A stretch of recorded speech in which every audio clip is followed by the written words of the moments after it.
All right. Hello, hello, hello. Welcome back, everybody. We're back with some more Cloud. As soon as the deck list loads. Moto's being a little slow for me today. I'm also running behind schedule because rather than get here on time, I chose to finish the end of episode 1 of the One Piece live action season 2. So, truly no way I could have played around it. We're here, 7 minutes late, slowly loading up this Cloud deck list. But we're back. Some more Cloud, some more Duel Commander. We're going to play like the same list. This, I was briefly confused when I opened up my Moto account and then it was saying that my deck list was legal until I remembered that at the end of last stream I was like, I'm just going to throw an Aven Mind Sensor into the deck because I want to try it out, and then I'm going to figure out what to cut and make that next week's problem. And lo and behold, it's me next week and it's my problem again. So we need to open up the list, cut a card, try out Aven Mind Sensor, and we're off to the races. I did see Ambroise posted a really cool looking, very interesting, unique, another like very big departure from his previous list. It was like a super aggressive white weenie cloud aggro deck that like got a trophy with. So maybe we'll try that like next week or the week after or something. I can't say I'm a fan of it compared to his innovations with like the archetype the first time. There are a lot of cards that I kind of cocked my head at. Hoping Toronto Command Festival of a Dual Commander tournament. So it got killed at MCs, right? Do Command Fests have they historically had dual commander events? Because think I saw that there was a Command Fest that was happening in Washington as well, in like July. Um, you have no idea. I mean, it's got command in the name, right? We could host a dual commander. I don't know. I've probably never been to a Command Fest. I kind of want to almost cut this Ghost Vacuum. Just hasn't really been showing up. Not a lot of graveyard stuff going on, but like it does have some pretty solid matchups. Um, maybe we just cut a 3 for it. Maybe just THC, kind of a mediocre card. Maybe Archon of Emeria.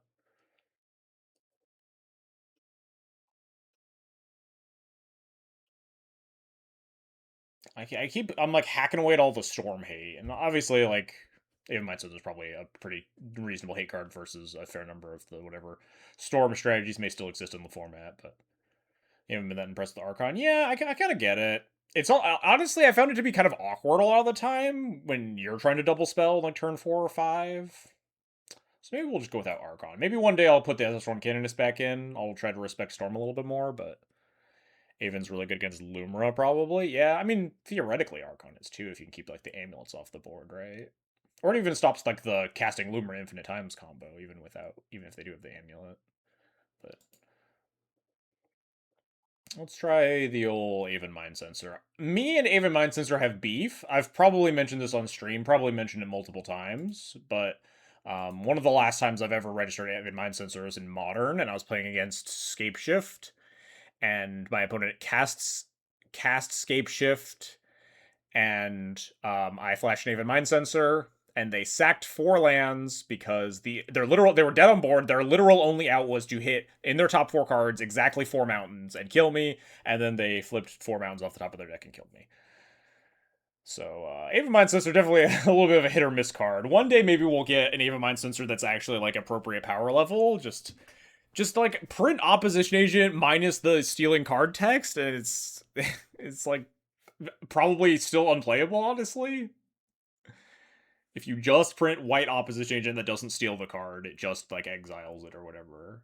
Like that card is probably unplayable basically everywhere, except for, maybe dual commander, but instead we're stuck with this fucking card. That sounds like a you issue, bad luck. Yeah, I mean it is definitely a me issue, but Even Mind Sister has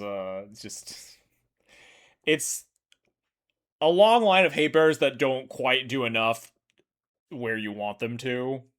Like that, and Leonin Arbiter, and like Spirit of the Labyrinth, and like the 15,000 other white hate bears that like aren't really that good enough in 2026. White opposite agent, but you search for your own deck for a card of that type. Feels like we're getting into the weeds on, like, I don't. I think it was probably a mistake for them to print opposite agent within the bounds of the formats that it exists in. I guess mainly Commander, just kind of a complete nonsense card that isn't very fun.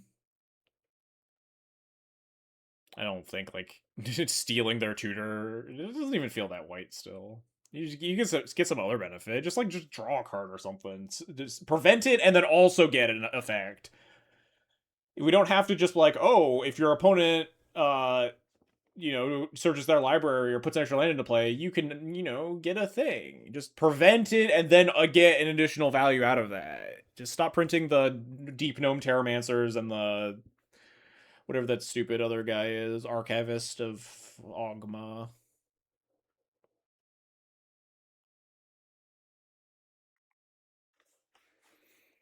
We can print relevant hate bearers. Well, I guess we can't because we really haven't seen one in a long time, huh?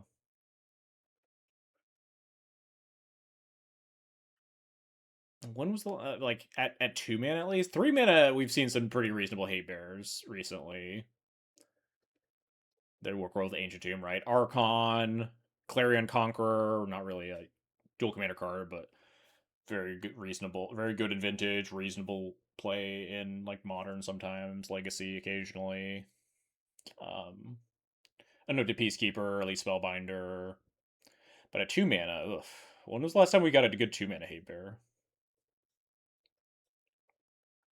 Okay, MTG bots telling me that we got a match, but MTGO, yeah, there it is. Tivit, huh? That's a pretty horrible Tivit hand. I forgot to turn the Moto sounds back on for me. So Tivit is just going to be the super slow, grindy control deck, and we just want to go fast. And none of these hands are particularly fast. This hand has no white source. Does a white source once attracts it, but worse. I'm trying to be of an open mindset with regards to commanders, and talk a little bit less shit about my feelings on dual commander is a format where a lot of decks are playable, but I think the upper bound of like the best decks is like pretty clearly more clearly defined. But yes, I agree. I don't really understand the draw to Tivit of Urtraxa if you're trying to get to your big mana win con thing. Boo, talk your shit. I'm just trying to. It's not gonna work. I'm a deeply flawed human being who loves to talk shit. Am I keeping this on 6? Am I ever gonna beat Tivit on like a multi 5 on the draw? I just like rip white source. I go like turn 1 Springleaf Drum, turn 2 Murex, Forge Tender. I have 1 white mana. Maybe Tectonic Edge does something. This hand blows, but like, am I ever winning on a multi 5 against a fucking Esper control deck? Alright, alright.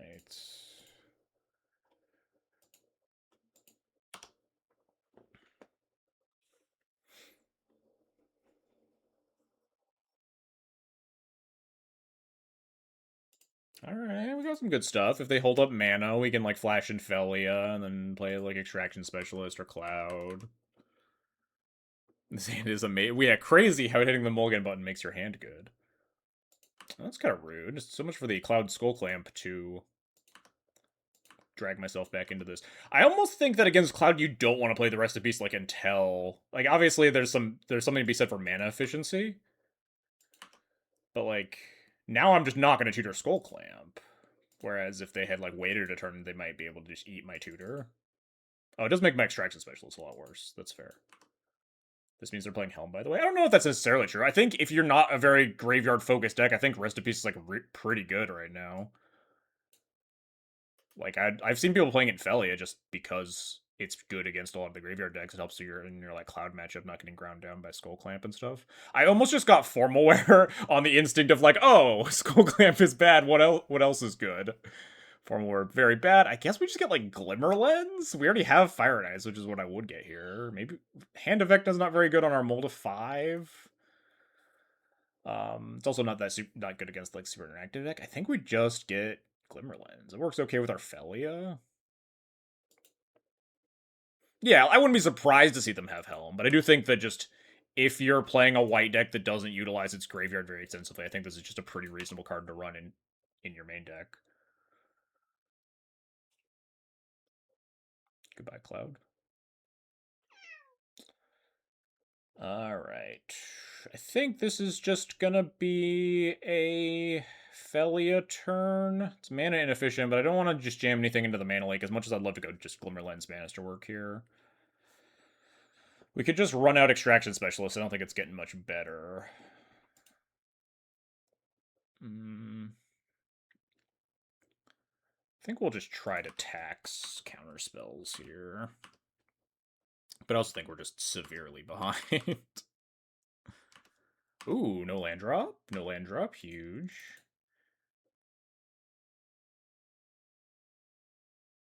We get this countered, sure. Now we can go Glimmer Lens Masterwork. And we have a Tech Edge. Ooh. Now we just get to, like, play out everything. I almost want to just jam Sword here while the getting's good.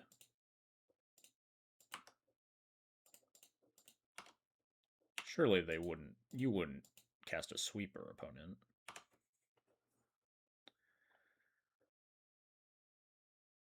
Toxic Deluge me? Alright, well...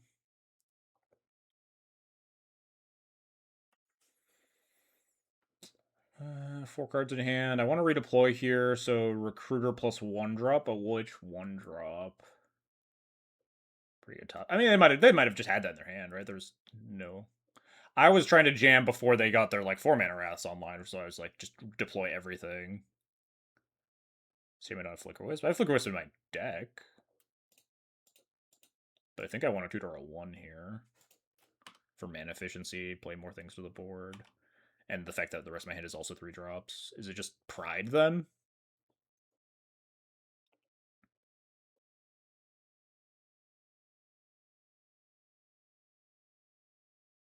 Just feels like it's probably gonna die, but...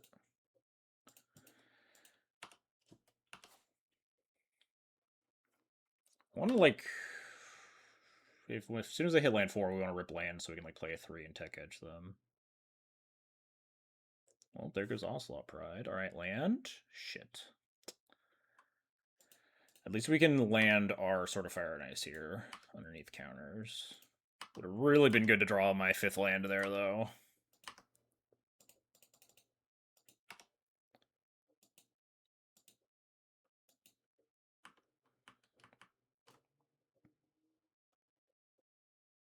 Alright, well, there's their 4th land. I think I probably want Draw Step Stop to tag their land that they play, potentially. Well, never mind.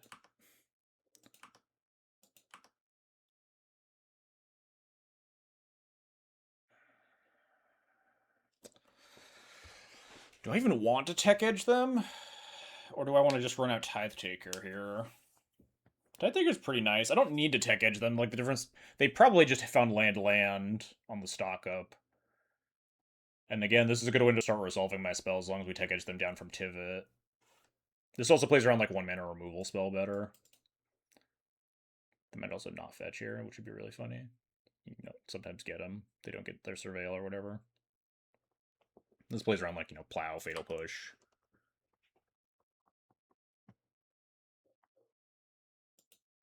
Sure.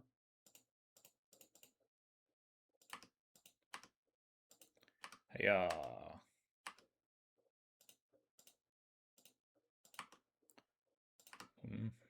Alright. We can Swift Reconfig to protect one of my... Protecting Recruiter doesn't really do anything. Protecting Tithe Taker maybe does something. And before Temple of the False God. I thought about it. I would cry a lot if it happened to me. Has Tithe Taker revolutionized D&T yet? Just you wait. Am I Swift reconfiguring this token? I think I am. I attack for 5, 6, 7. It's a lot of damage.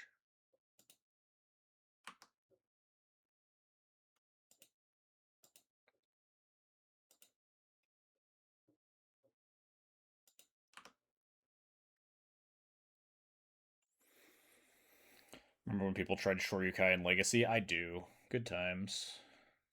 I could draw more cards here, but I think I need to get Extraction Specialist into play. It eats 2 cards for me to draw, though. This thing does not have lifelink, so they probably can't play it next turn.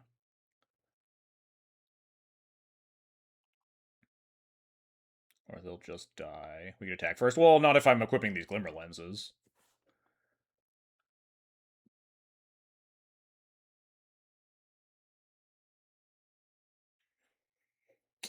This is 5, 6, 7, putting them to 4. I will not be able to represent lethal through a single pilot token.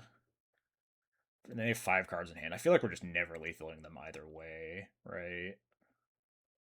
So I think I should rather draw cards to try to recoup here. Just like draw 3. Wait, are we lethal with like Cloud Boots with 6 mana? 3, 6, 7, 8, 9, 10. We're 1 off.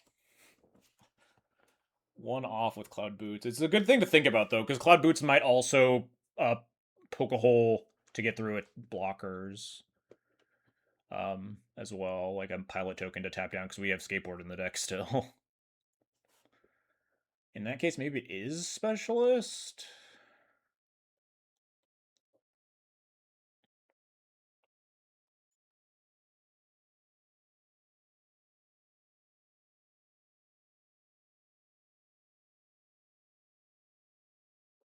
Just to add more to the board. I mean, if we get Wrathed again, then we're just kind of fucked, but you know. I guess we have Tithe Taker too, which can attack through. I think I'm going to play Specialist.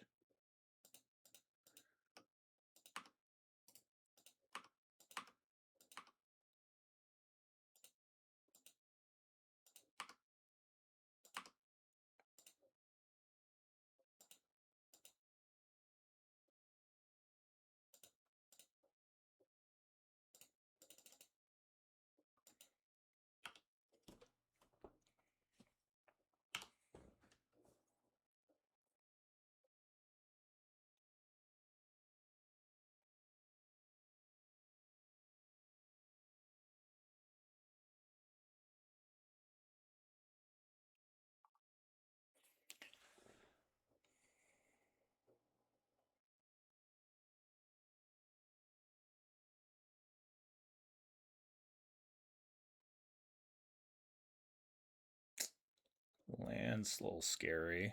Oh, I don't get a token with Rip, you're right. Well, they didn't have the rat, so it worked out. Fetch land's kind of nice. Deal them 1 here. I think we might have it.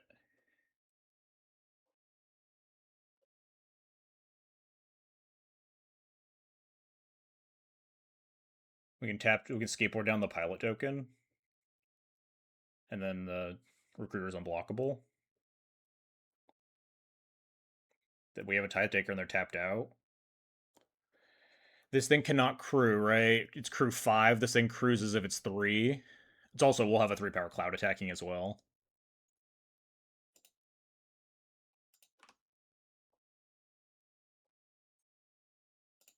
Sick moment for skateboard that I kind of talked a bunch of shit about and forgot to cut.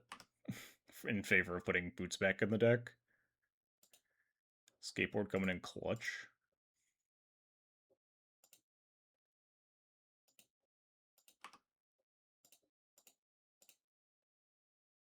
Yeah. Kick flips, baby.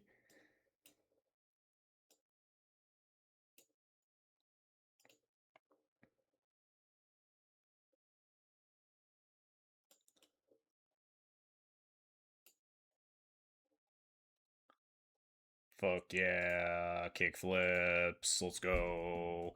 Was it like straight up wasn't lethal there if we had lavaspur boots in our deck, right? I literally already like I forgot the board state. But yeah, if we just have lavaspur boots there, we can't tap down a blocker and then we're only dealing 2 and they're at 3 life.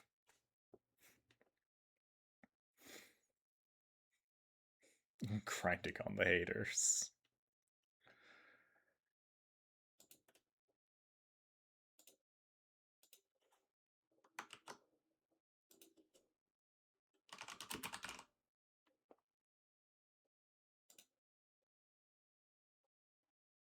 Is Sk8r Cloud real? I have no idea if it's actually real. I talked mad shit about it last week when I was talking about all of like the reasons that I don't think it would be playable over lavaspur boots in a deck like Cloud specifically, but it was real good there. Maybe I was wrong.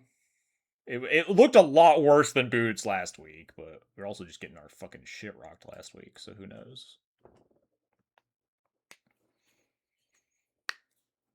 There are pretty obvious like upsides and downsides to both of the cards.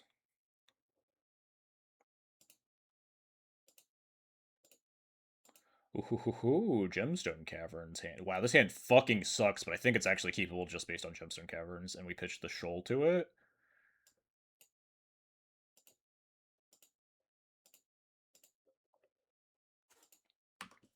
And so if you do videos, I only dropped one game in a local team trios tournament with your Cloudless recently. Hell yeah! Much appreciated. Glad to see that people are doing well. Enjoying the content. Jamming Cloud here 100% of the time, every time. Gets countered by all their 1-mana counters that we're definitely going to hit, and we'll cry about it, but such is our life. Damn.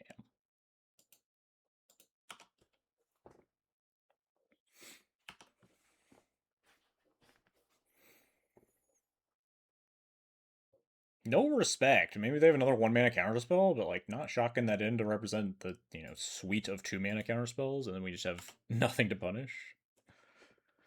Unfortunate, but is what it is. Kind of surprised you kept this. I value Gemstone Caverns really highly.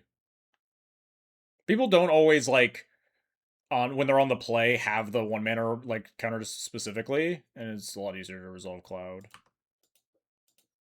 It's pretty easy for a Tivit against Cloud to just keep like, mana leak type effects. And also, we're on the draw. We get like 3 draw steps to cast spells and not draw 3 lands in a row.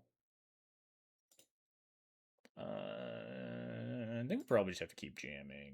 I don't think it's getting better for me. Lands are good. Lands do help me cast my Cloud over and over and over again. They are pretty good. Wow, that's just rude that they drew this Force Spike. At least I think they drew it. I think you would Force Spike Cloud before you Spell Snare it, but I'm not 100% on that. Then nothing else for a 3-drop, maybe not. Turn 1 Cloud, turn 3 Cloud, turn 5 Cloud. I mean, it'd be a little bit better if we had like a turn 2 and a turn 4, but yeah, that's kind of the deal. Bottom, they milled their Tithe. That's, well, they have a lot of lands.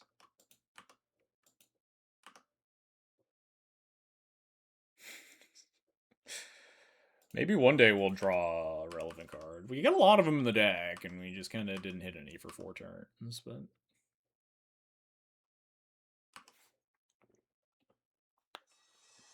Opponent is casting their 4-mana instant speed stock up. I feel like probably going to a game 3, but that's kind of how I felt about game 1, so who knows.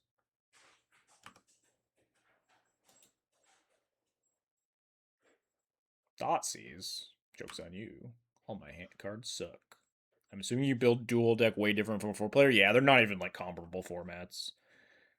I think people fall into that trap a lot just because they're both Commander, but they're just like not even close to the same. Hey, look, more spells. That'll be good to cast on turn 6. After we get mana leaked again.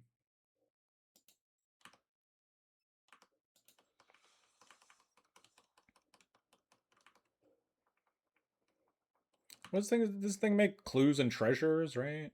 I have to pay like 4 mana to plow it. Ban lists, life totals, yeah, it's just...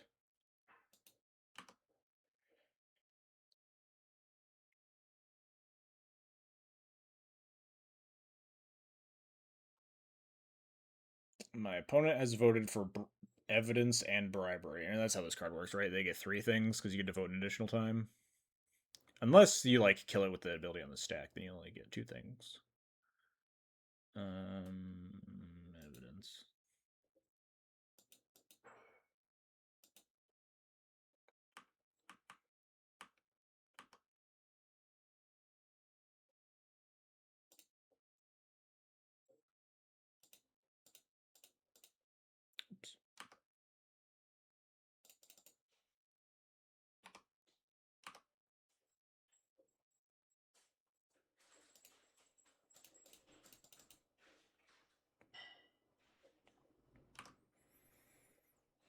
Not really sure what the plan is here. I'm kind of just taking game actions. I might have even wanted to play Cloud instead of this.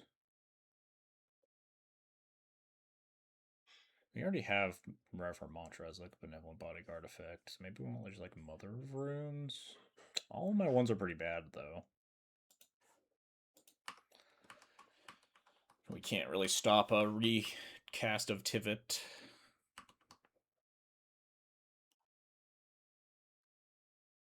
Mystic Sanctuary back your spell snare for or the consult or the thought seize. Yeah, let's just go to the next one. I think I'm good.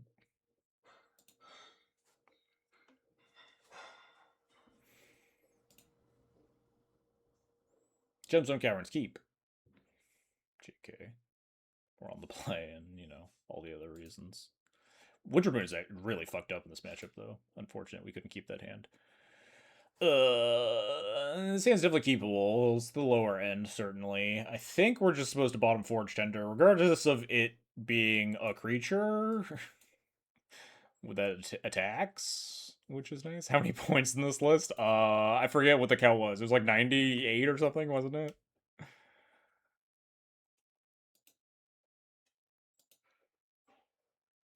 I'm only allowed 45. I don't know. If anyone looked at fucking Doc's insane lists, like points spectrum. Jamie, did you ever get an answer on that?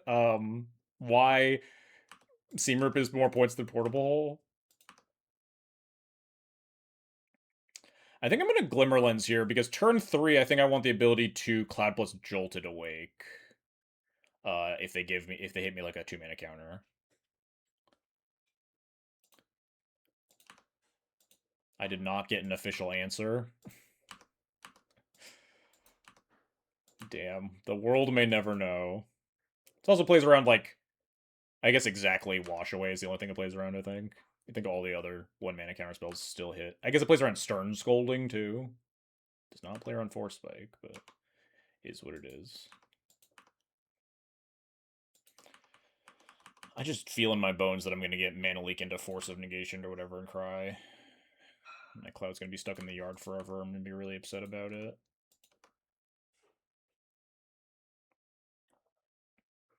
What am I even getting if this resolves? Because I have Bodyguard, so maybe it is just Clamp.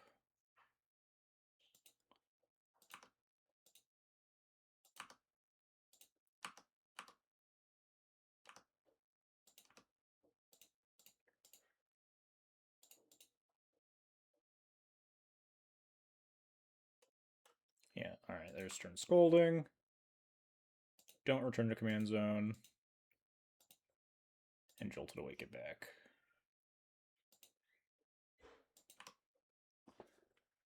In before Daze. Yeah, I was going to get Daze or Force. If they have Daze and Tivit, they wanted it more, but there's a non-zero chance I get Force Negation there and just instantly lose the game, but I think it's definitely worth it.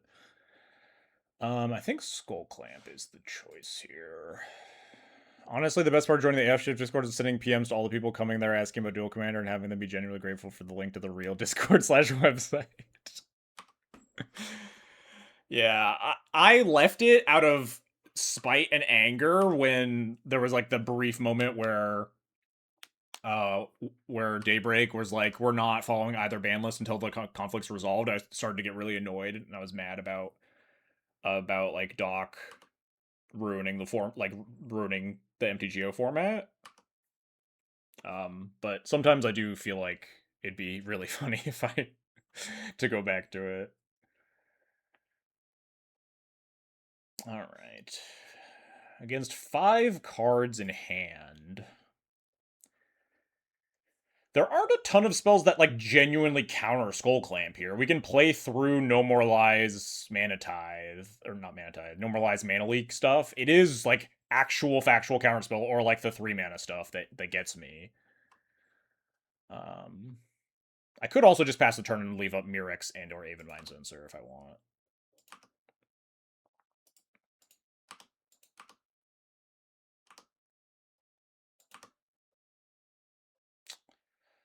But I do really lose focus. Yeah, lose focus does get me too, yeah. But I do really love drawing 4 cards. It's tough.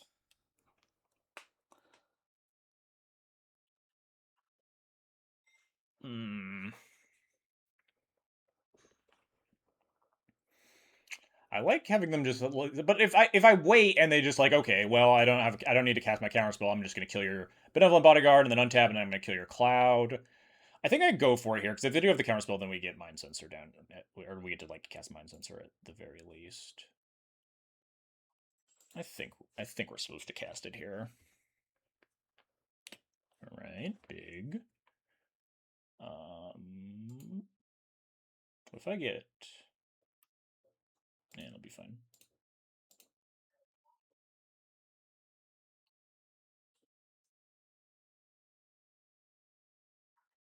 This double removal spelled? Or is this? Oh, March the Clamp. I see. I guess that's kind of a bummer, huh?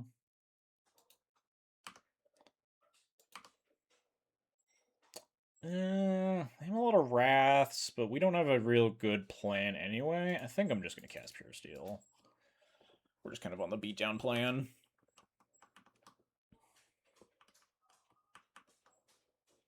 Just kind of want to get them dead.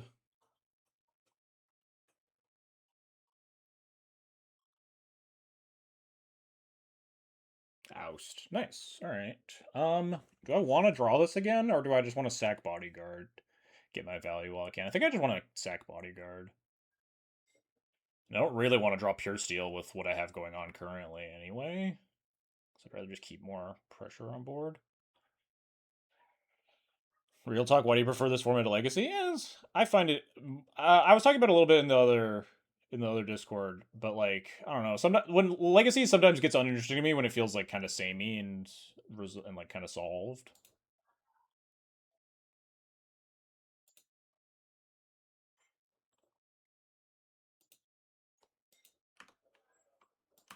So it's just like not as fun to innovate on D&T when like the list just looks exactly the same all the time. Ooh, Urza's. Oh no, I want them to probably. I want them to use this Tech Edge first.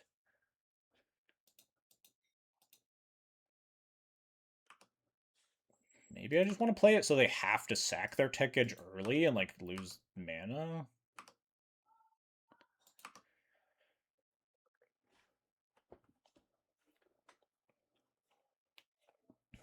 Like, I don't think they're incentivized to activate this Tech Edge ever until I play the Saga. Like, I don't think they care enough about the Murex.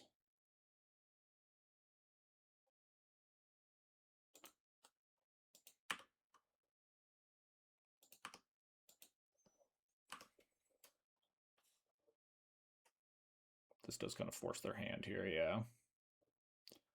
I don't think I want to cast Aven Mind Sensor either. I might just end up making Murex tokens until they sweep, or until they, cast a Demonic Tutor or crack a fetch land or something.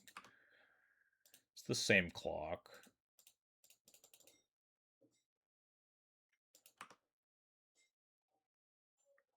More flash things is nice. 1, 2, 3, 4, 5. We could technically flash these both in on end step if we like get Sweepered or something.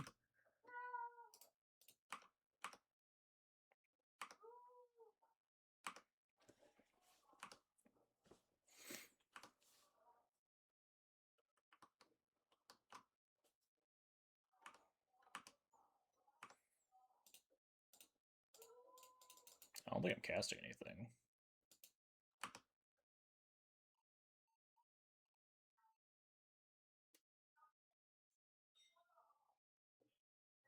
Cryptic Command, tap, draw. Sure. Ooh, Formal Wear to draw a card and get back Bodyguard. Seems pretty nice to me. It doesn't mean that I'm not holding up any flash threats this turn. So maybe I just don't even cast that? Like, the onus is on them to kill me, I think. So if I, like, tap low here to cast Formal Wear and then they have a Sweeper now, then it's pretty bad for me, rather than I just keep making Murex tokens and just hold these all to redeploy after instead.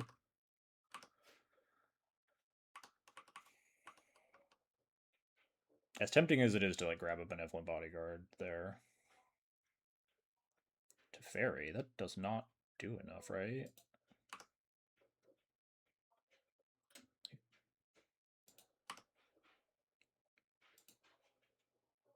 Does that do enough with 2 minutes? Yeah, we got him. Hell yeah. Nice, nice.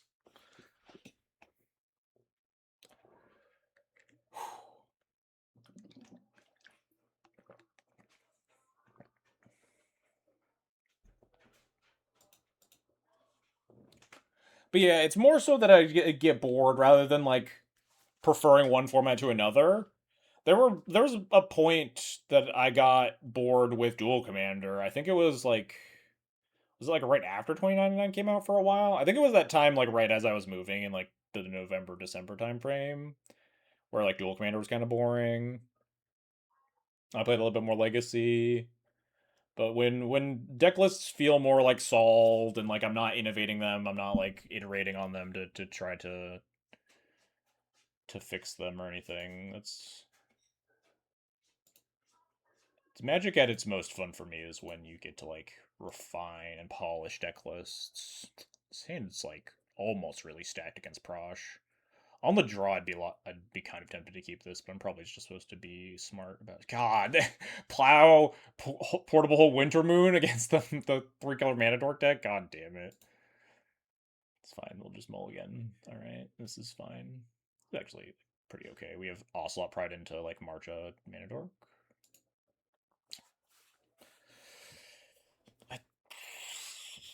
I think I want to bottom Reverent Mantra here. I don't know. I think, I mean, obviously the deck is going to have some number of removal spells. Reverent Mantra is kind of nice. Also, I probably thought you hated that card. I don't hate Also Pride. I hate Guide of Souls. When was the last time I played against Prosh? I don't know. Probably like a few months ago or something. I've seen it online every once in like a blue moon.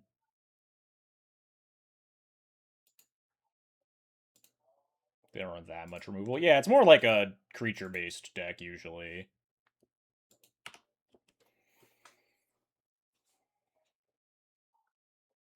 I'm expecting it's more Land of War Elves than Fatal Push or Lightning Bolt on turn 1.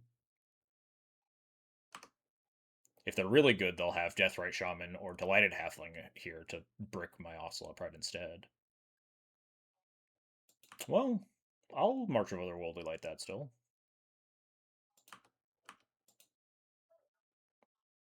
How tilting is turn 1 Pride in the 100-card singleton format? I think Mental Misstep is probably the most tilting turn 1.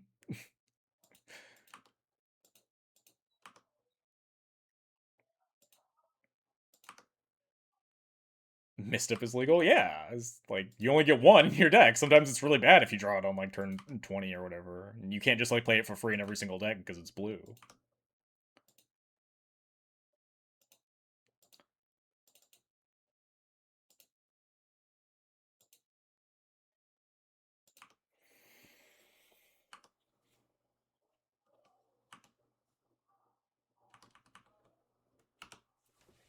But maybe they'll just play Fetch Land and pass the turn. Wouldn't that be nice?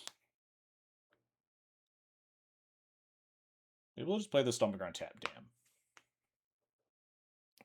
Oh, alright. I didn't see that coming. Talisman. You'd think that there would be enough green ramp that you didn't need to play Talismans, but I guess not. What do I want to do here? I want to kill them. So we could Cloud for Thing to kill them. Or we could, like, hold up Aven Mind Sensor. Cloud for Thing to kill them would be... We could have sort of Fire and Ice online next turn with Crystal Vein. Is pretty good. We could get Jite, just generically almost always really good against these decks. Jite notably less good against Prosh because even if you get like a double trigger with Cloud, you can't clear the Prosh, and then the Prosh sack outlet prevents you from ever getting any more Jite counters. To that end, sort of Fire and Ice is really good because it just attacks straight through the Prosh, so I think it might just be Cloud for Fire and Ice here.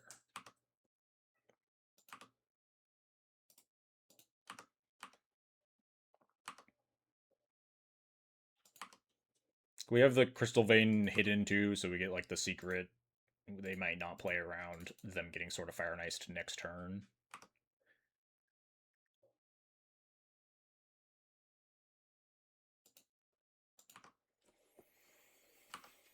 How much damage is this? 1, 2, 3, 4, 5, 6, 7, 8, 9, 10, 11. Only 11. So we're not really that super close to lethal. We might also don't have to go for the sword if they hold up a bunch of mana. Maybe we don't just jam the crystal vein and get wrecked by a lightning bolt or whatever.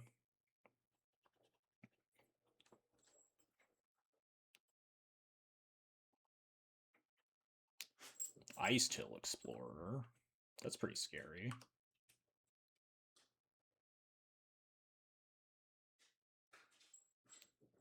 Prosh next turn.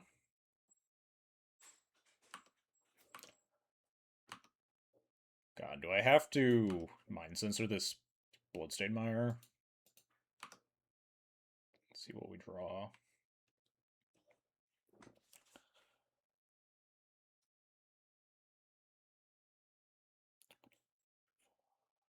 Eight, 9, 10. Or force a chump block. I think I would honestly just attack all. If they want to eat the Ocelot Pride, I get double Cloud Trigger and I can kill the Ice Till or deal them 4.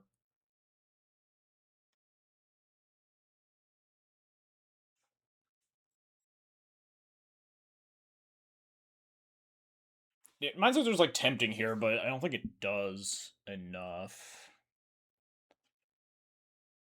It just like doesn't have the pressure output that I need. Fire and Ice versus Jund, strange format. I mean, when their commander is red and makes like 6 red tokens, then sort of Fire and Ice becomes more tempting, right?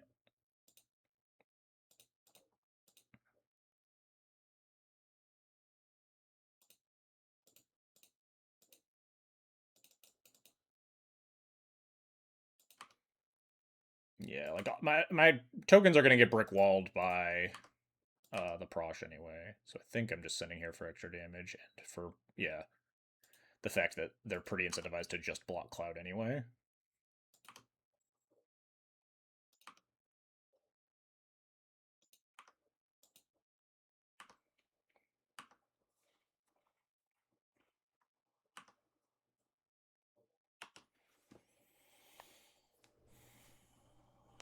Well, we're one damage off of lethal here with just Cloud.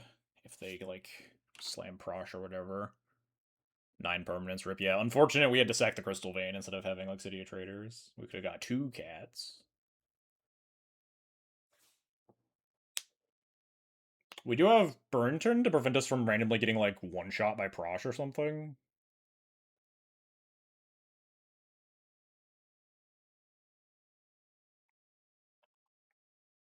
Does Unexpectedly Absent do anything for me? I could Unexpectedly Absent the Prosh and attack all and just force them to lose a bunch of Goblin tokens. Right? This is 8 damage by itself. I guess they could let 2 cats through, but they still lose 2 things, and they're Prosh, obviously. Seems pretty good. I don't really care if they tap out and recast it again. I guess I could just pay 1 extra just in case.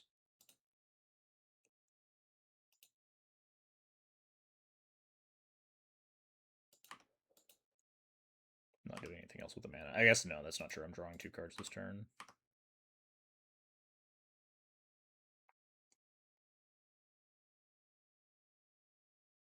Okay, they just die. Cool. We did it!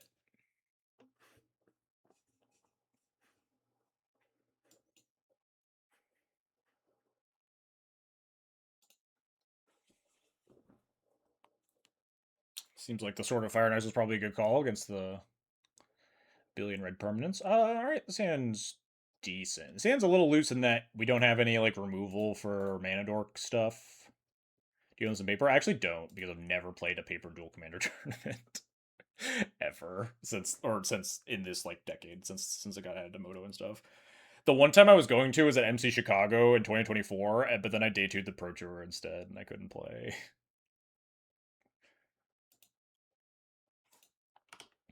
I only own Felia in paper. I was wondering if you had enough matching planes. Yeah, I think I bought the Snowcover planes for Felia.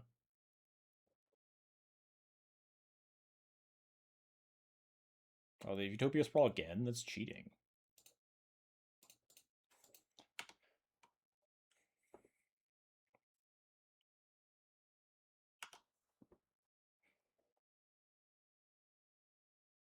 Superior Spider-Man spotted. You mean spectacular Spider-Man? Excuse you.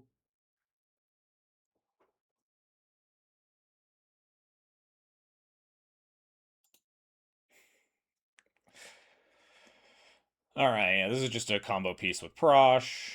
Just, all the goblins make your guy a bajillion, them all like bajillion power creatures. I want to dead my opponent as fast as possible here. What does that mean? Does that mean I just, like, is this just a hand? They have 4 cards in hand. I think this might just be a grab hand of Vecna scenario and leave Sk8r back. This Prosh deck seems so old school. Yeah, I literally played Prosh in Duel Commander in, like, 2015.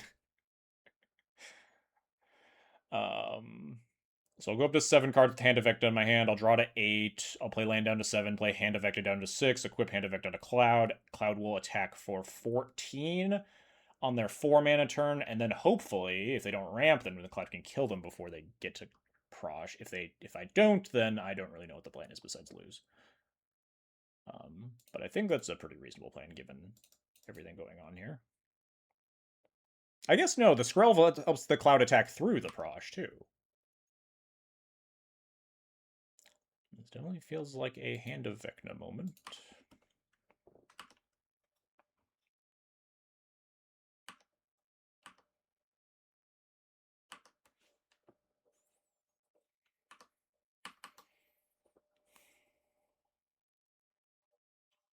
When I was playing Prosh, I think Food Chain and Gaia's Cradle were both legal. This was a long time ago.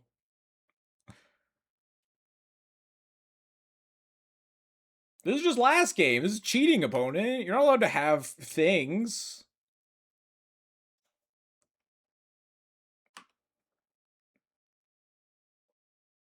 Food Chain and Gaia's Cradle are legal. True.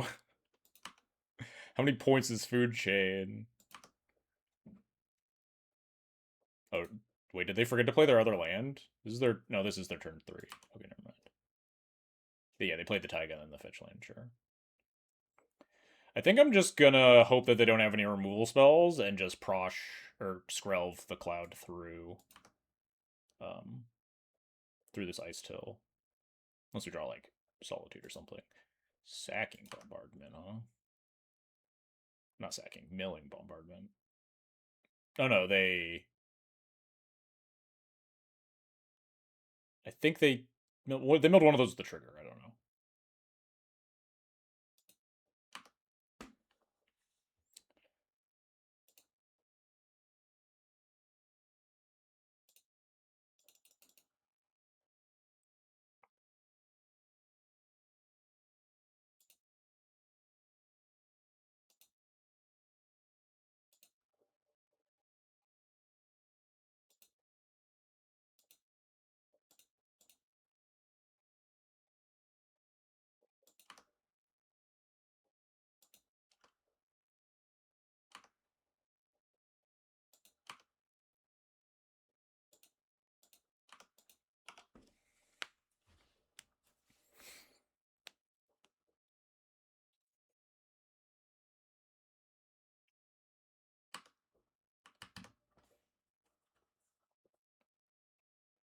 Listen, all I wanted was the answer to whether or not, or why fucking Seam Rip is more points than Portable Hole.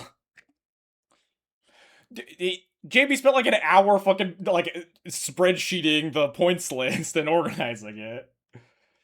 It was a pretty dedicated effort.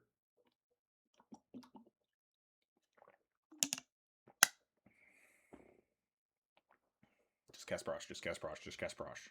Well, that doesn't kill me either.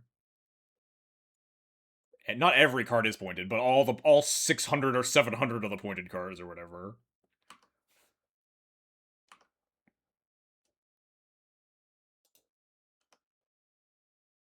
According to Stream Deck, you're playing Seam Rip and not Portable. I feel like I'm playing both. Is that not correct?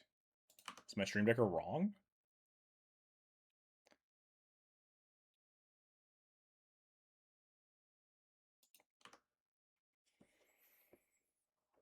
You're right. Okay, good. You can't read as much better than me being wrong. Eldritch Evo into Fury? That's pretty bad for me.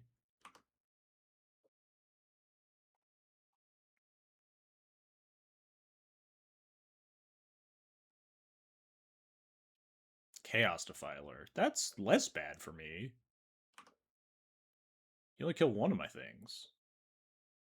Kill the hand, maybe? No, kill the cloud. The Skrelv is gonna kill you. I'm gonna attack you for the last 4 points of damage with this with this fucking Skrelv. Wait, is this exile?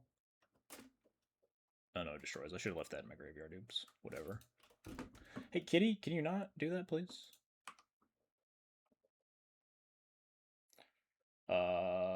No creatures in play. 2 cards in hand. If I Solitude this, is this still lethal with a Demi protecting Skrelv? Solitude, they would go up to 9. No, it's not. Okay. I'm just gonna Swift reconfig YOLO. I do probably want to play around a Lightning Bolt. Although if they had Lightning Bolt, I think they just bolt the Skrelv. But I think I would rather just not die to that for no reason.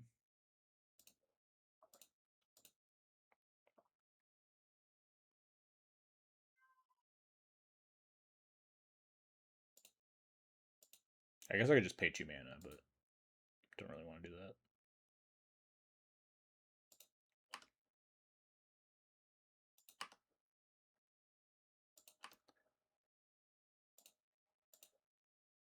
Big Skrelv coming in.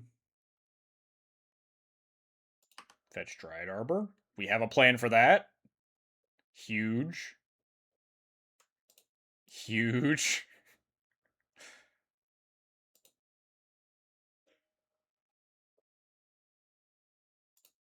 All according to plan. We definitely didn't just top deck the Solitude.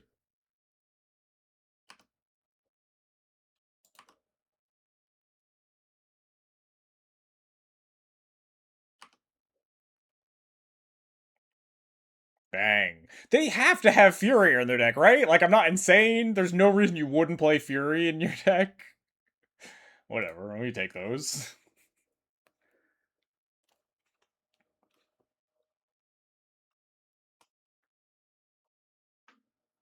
Probably not enough red cards. If you have, like, Birthing Pod and Eldritch Evolution in your deck, and, like, Mana Dorks, I think it's just a really good card to cast, and then sometimes you just have red cards to pitch cast it. It's just, like, the best Flame Tongue combo you can put in your deck. Like, I think I'd just rather cast Fury than cast Chaos Defiler. In most instances, at least. They refer to Skrelv protected from Fury. My Skrelv was tapped. I used my Skrelv to get my Cloud through their Ice Till Explorer. Maybe they're playing around like Revenant Mantra or something. No Fury in their deck. That seems kind of crazy to me.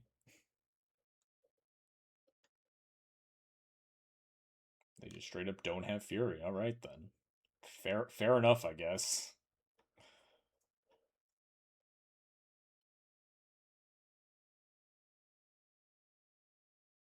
Damn, this does look like like the deck that I played a decade ago. Fucking Fertile Ground, Coalition Relic, Garrick Wildspeaker, 3 visits. This is like the deck I played literally a decade ago. Alright, later, Jamie. Have fun in your Guide of Souls Ocelot Pride format. Oh, wait, that's also modern.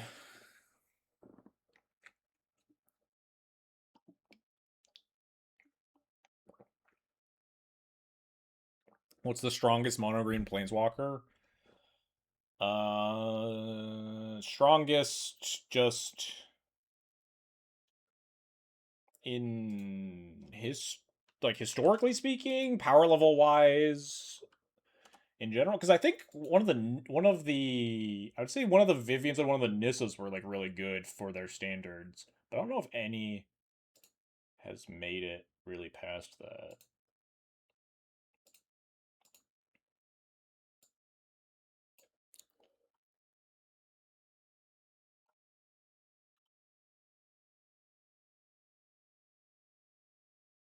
Nisu Shakes the World was pretty good. I think it was this Vivian that people played a bunch in Standard. Something like that. Maybe it was this one? I don't remember. Remember when people tried to pretend that Ren Railbreaker was a playable card? That was crazy. Good times. Oh, I think no, it was this Vivian. People just like straight up played Vivian Reed. There was this. I remember the Naturalized minus. That Vivian was like pretty standard playable. I think this one was too, but I might be crazy on that. Nisu Shakes the World's pretty fucked up, and like still to this day played in cubes, right?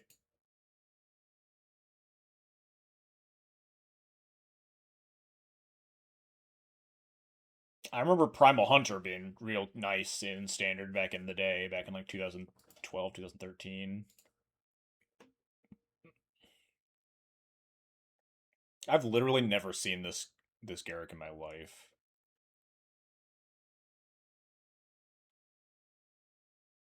Damn, this card fucking sucks. Holy shit, this card's been not good. And this has so many fun cube combos. Springer and Antuco. Yeah, that makes sense. Garrick Primal Hunter, the Snowco Mirror Breaker. God, I remember when people were playing like this stupid ass 5 mana bullshit in the Snowco mirrors. What was the stupid green enchantment that makes fractals that people were playing? Yeah, Paradox Zone. That one was unbeatable for D&D for a while. Now we have Loran and Witch Enchanter at least, but goddamn, when your opponent played Paradox Zone and just, as D&D, it's over. I've been fucking Legions something. There's some really stupid 5 mana Boros enchantment that makes like a billion 1/1s. I've been hit by that from Miracles back in the day. Assemble the Legion, yeah. Assemble the Legion. They wanted it more. People played Keranos, the blue-red god in Legacy for a while. Better hope you have your fucking Council's Judgment for that one. Oh, Zergo Bellstriker, you say? I haven't seen this one in a hot minute.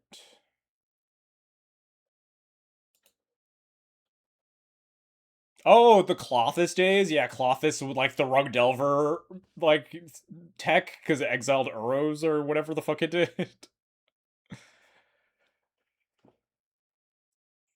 I guess I just cast this Ghost Vacuum. It's pretty unexciting. I think I'm just gonna cast Cloud on turn 2. Grab Formal Wear, my classic Cloud first Zergo play.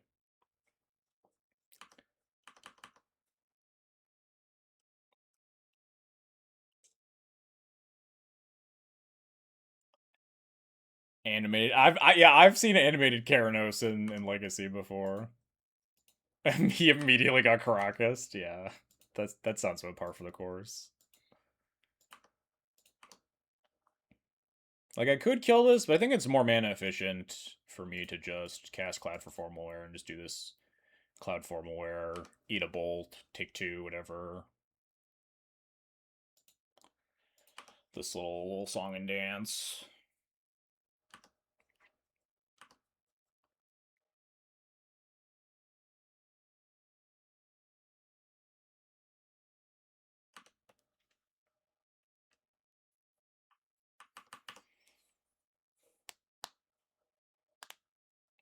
Kill the Cloud, attack with the Zergo, yada yada yada. Whoa, not killing the Cloud. Deal. Just playing a 2/2 haste. You got like a gut shot in there? Or you just gonna attack me? You just gonna pass the turn?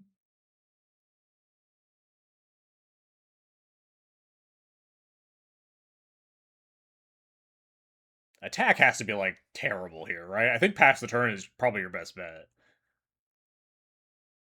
Cloud versus Zerg on the play. This is unlosable, right? I've said it before and then lost, but my record against Zergo has to be like probably above 90%.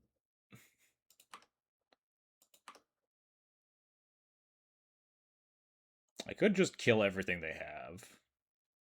I think I'm just gonna hold up Aven Interrupter. Although their flashpoint of like actually relevant cards is at about 4 mana. But I don't really want to like kill their shit right now anyway. I just want to like play more things on the board, so let's say go again. Kind of awkward that this Witch Enchanter either comes in tapped or deals me 3 damage, huh? Probably just gonna evenly interrupt just about any spell that they put on the stack.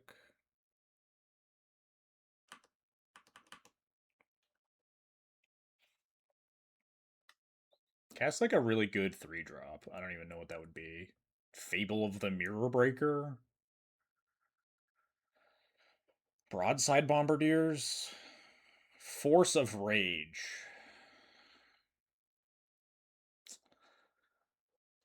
Yeah, I mean, I guess. It's not getting better for me. I held up all my mana for a reason. It's a good card to know about. That's it's gonna come back at some point. Force Rage is it's close to 3 mana, 6 damage, kinda, if you squint. At least I know about it coming now, so I'm gonna spend some of my removal spells on their shit now, so I take less. I'm probably just gonna play Tapped Witch Enchanter and then maybe even cast both my spells and Swift Reconfigure a token, even, maybe just to gain 3. Assuming that they recast it next turn, which they maybe don't. Fury? Ouch.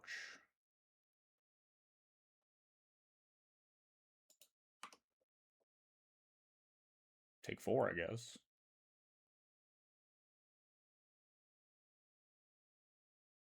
Man, I really want a 4th land that isn't this Witch Enchanter, and I can just, like, double Formal Wear. Although then I'm out on all my stuff. Do not return Cloud to the command zone.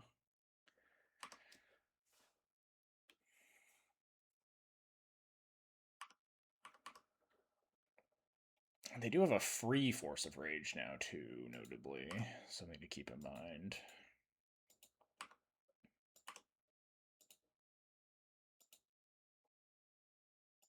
I could make a 4/4 Aven Interrupter instead of my Cloud. I can always save Cloud with the Ghost Vacuum if I want.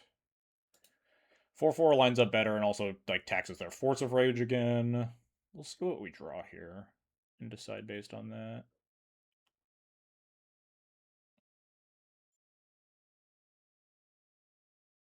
Like we're at 16. They only have 3 cards left in hand. No 4th land is rough, huh?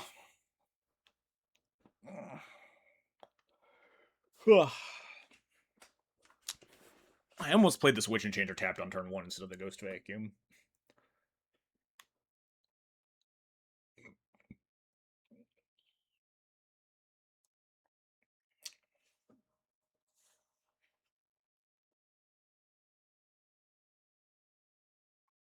So if we bring our from back Cloud and get Jite, it's pretty weak against like bolt effects. It's pretty weak into the Force of Rage.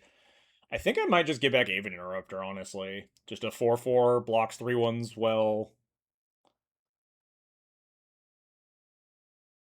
I think I'm also supposed to shock this in and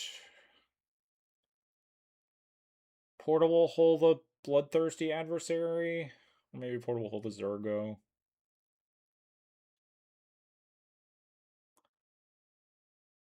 It taxes the Force of Rage. It's a 4/4, so it's a lot harder for them to remove with like their damage-based spells.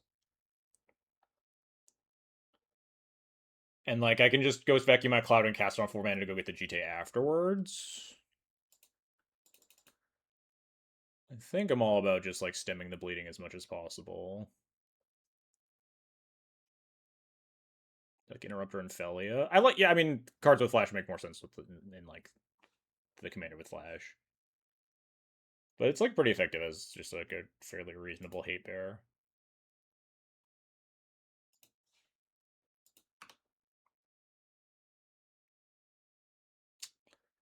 I think I bolt this in. It's effectively -1 damage, right? Because I'm taking 3 to deal with something with 2 power. But my mana's probably pretty tied up. Next turn, I really want to either cast Cloud to go for Jite or like a 3+1 or something.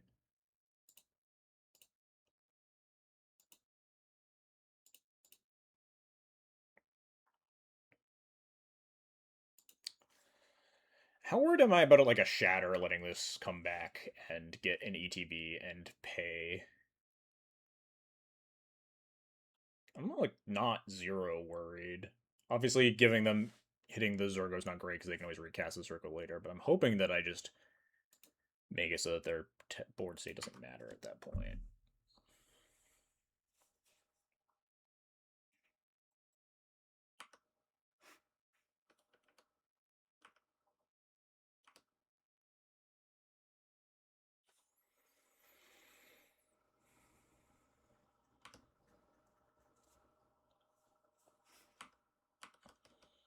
We are a little bit lower than I would like, certainly.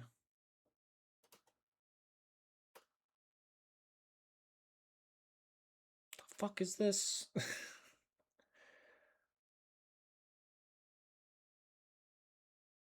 It's I've literally never seen this card in my entire life. But I guess it's a ball lightning that's gonna kill my Ave Interrupter and deal me 2.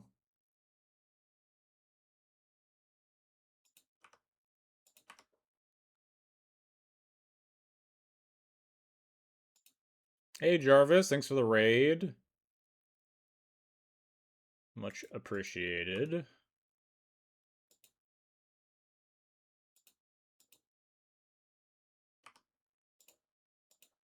And Harain, thanks for the raid as well. A bunch of raiders, welcome, welcome. We are playing some Cloud Duel Commander here. Kind of getting flattened pretty badly.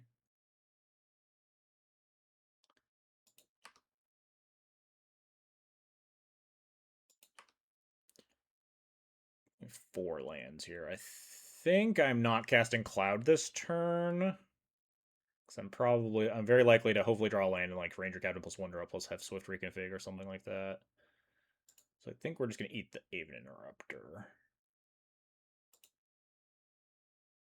Harain wants to unban Frog. I mean, that sounds like a Harain take, certainly.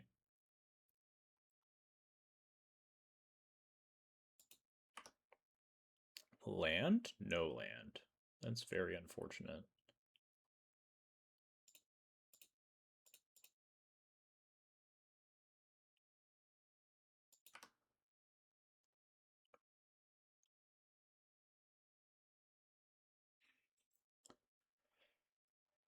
Zero mana Force of Rage, huh?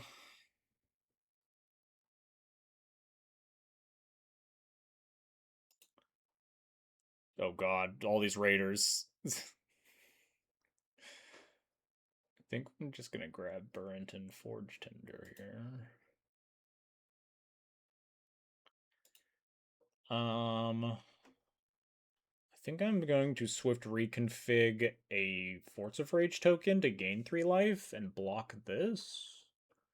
Or block a Force of Rage token, potentially. Really unfortunate we didn't draw land there. It's an instant, right? Okay, I can't do like some sack Ranger Captain bullshit.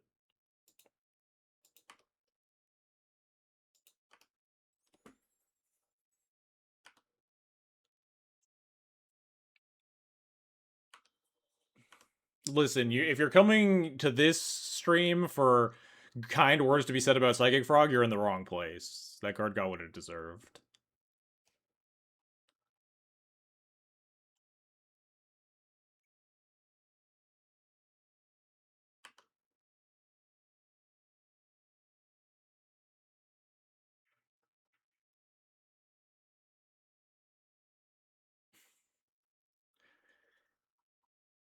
Keep DRS banned. DRS destroys all my F6 equity. Oh god, I need to actually like pay attention to what's happening. My opponent's casting spells.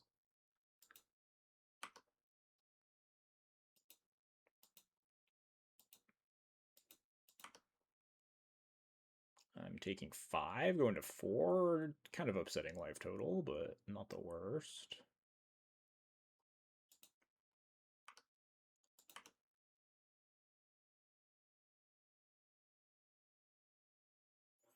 I could go to 3 and eat the bloodthirsty adversary instead, but that seems kind of stupid.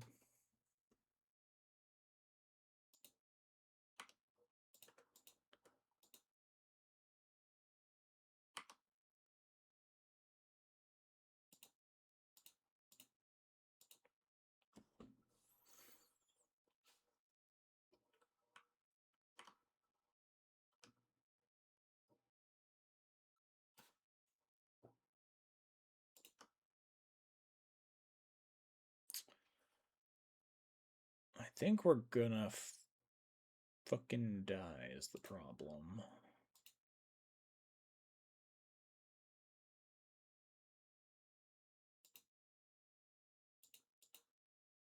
I think most of it is because I didn't play the Switch Plus meta out on turn 1, honestly. If I were at 7 right here, I think we'd be a lot better spot to stabilize. Although maybe not. We're like several turns off of getting Cloud GT online, and if they just have like 2 bolts or whatever, we're in a... Doesn't this, like, don't they lose their guys on their upkeep? Okay.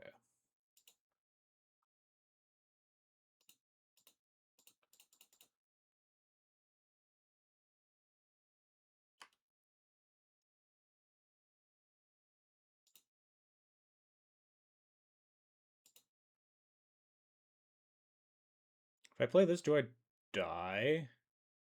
If I play this and they have a land, I'm forced to chump. I'm forced to trade with the den and go to... Oh, no, I'm not. I could technically, I could just go to 1, block the den, go to 1, and hope that the GTA is good enough. I think Forge Tender is better than removing the blood whatever adversary, though.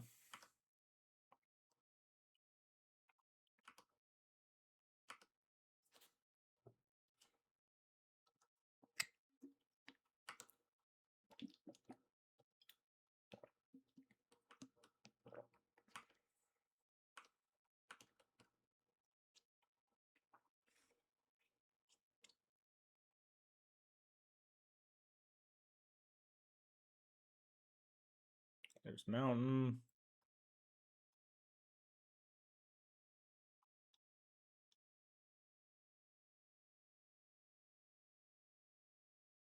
What zone is Bolton? Oh, it's in exile. I don't know why I have that popped out, honestly.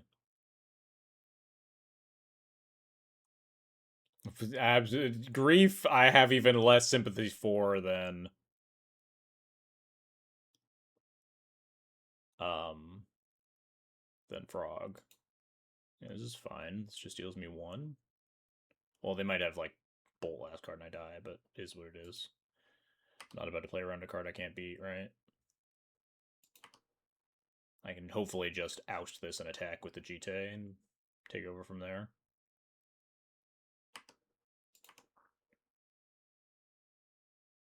Oh, damage can be prevented means this bloodthirsty adversary attacks.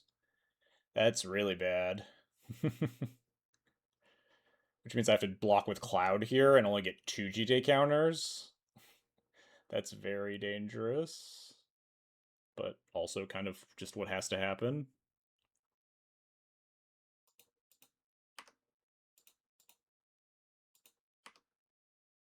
I guess I technically could go to 1, huh? Maybe that was actually better.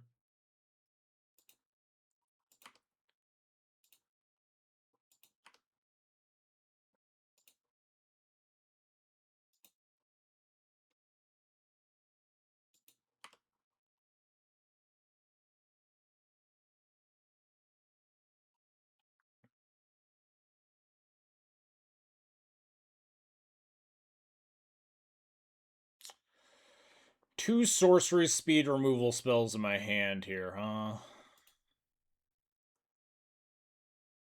It's vacuum time? I mean, maybe next turn if I get to live that long. I think I'm supposed to on thin ice the stun spiralinks. I almost want to oust the burnt and forge tender after that. Maybe insane. I guess it is insane because Burnton by itself already like gains me 3 life by eating a bolt, right?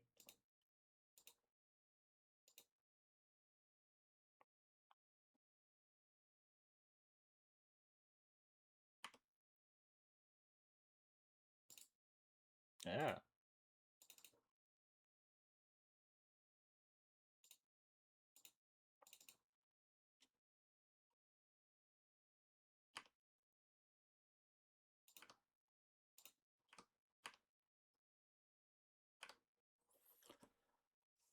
All right, still alive. Still alive. What happens if they kick their Zergo, whatever? Do I take 2?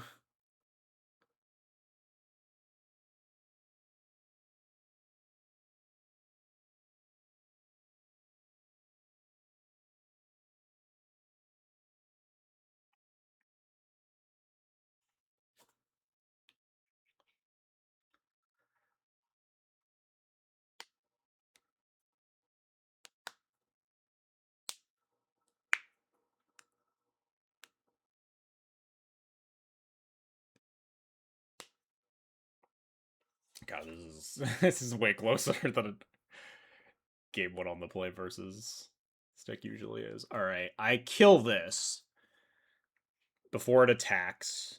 Because if they have a bolt, then Fortuner can stop the bolt at least. Although I could kill it after attack so I don't get bolted, and then I just take 1, go to 2, and then I keep the Burnton around.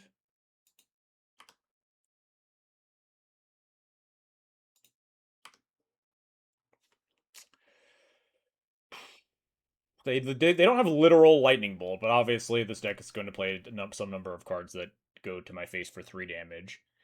If I let it attack, I go to 2 life and then kill the Den of the Bugbear. They have a 1/1 in play. I'm at 2 life. I attack again. Cloud costs 6 mana. I probably just crack Ghost Vacuum for like 4 creatures at that point. And then I'm at 2 life with 2 GT counters and a million creatures and kill their 1/1. 2 life, 2 GT counters is effectively 6. That seems fine to me. I think that's better than. I think I give them the 1/1 in order to play around some sort of 3 damage instant speed. Should I have let Cloud go to the graveyard to vacuum him? I might have, but I don't think I necessarily need that.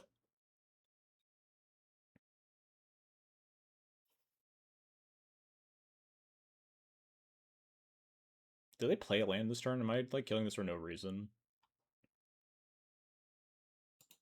I might have like it might be stupid if they played a land this turn.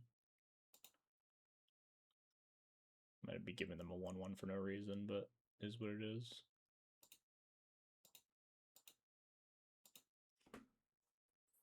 I don't think that is going to matter for this game specifically.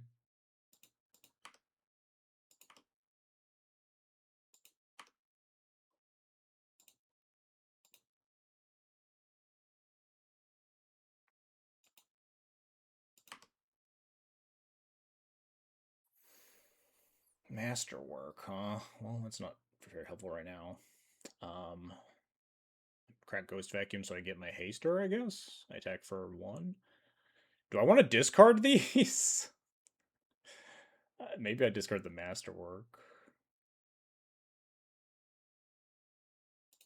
I guess I could discard the 1 that I get off of Ranger Captain, too.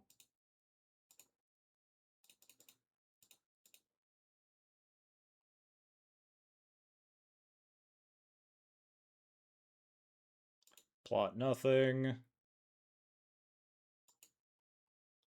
Wait, can't I put this on the stack? Hello?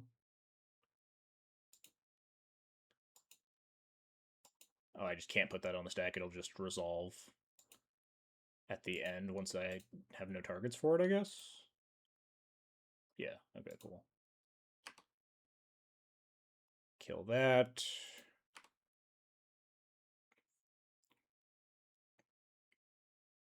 Oh yeah, this is good. I want to get a 1 and then loot these 2 away to find a white source so I can oust my own thing to gain more life.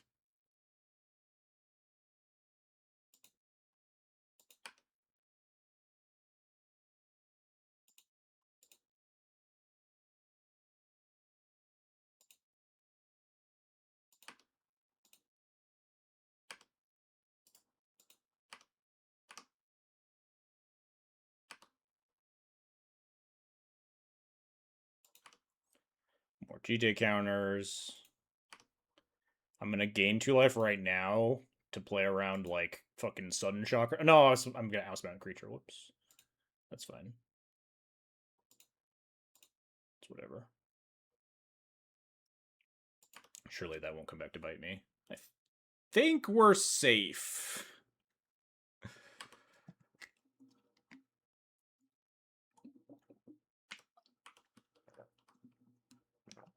I think we've stabilized here.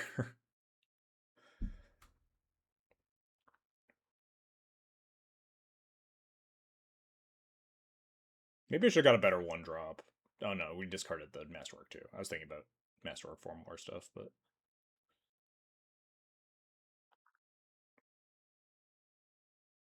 Nova Hellkite with Warp. Chill! Deal 1... Oh, it's only target creature. Okay, I thought it was like all my creatures for a second.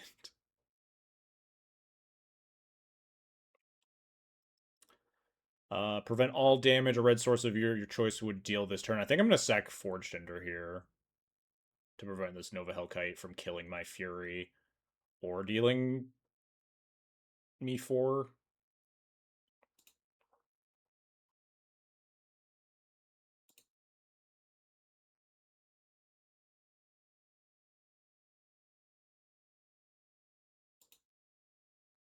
I guess I could have just like chumped it with the Ranger Captain or something. I'm pretty close to casting a free spell, aren't I?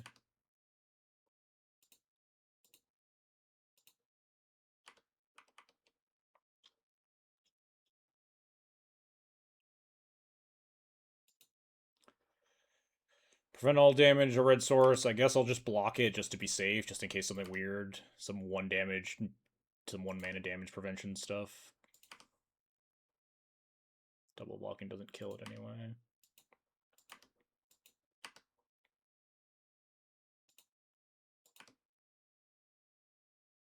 Wild Slash?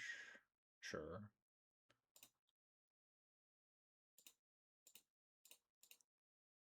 Cloud costs 6, yeah.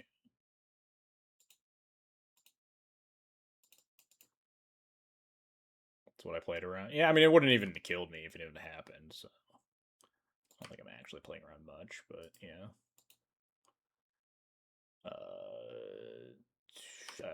Fury has Vigilance. And also we're getting like a bunch more GT counters. It's fine. Everything's fine.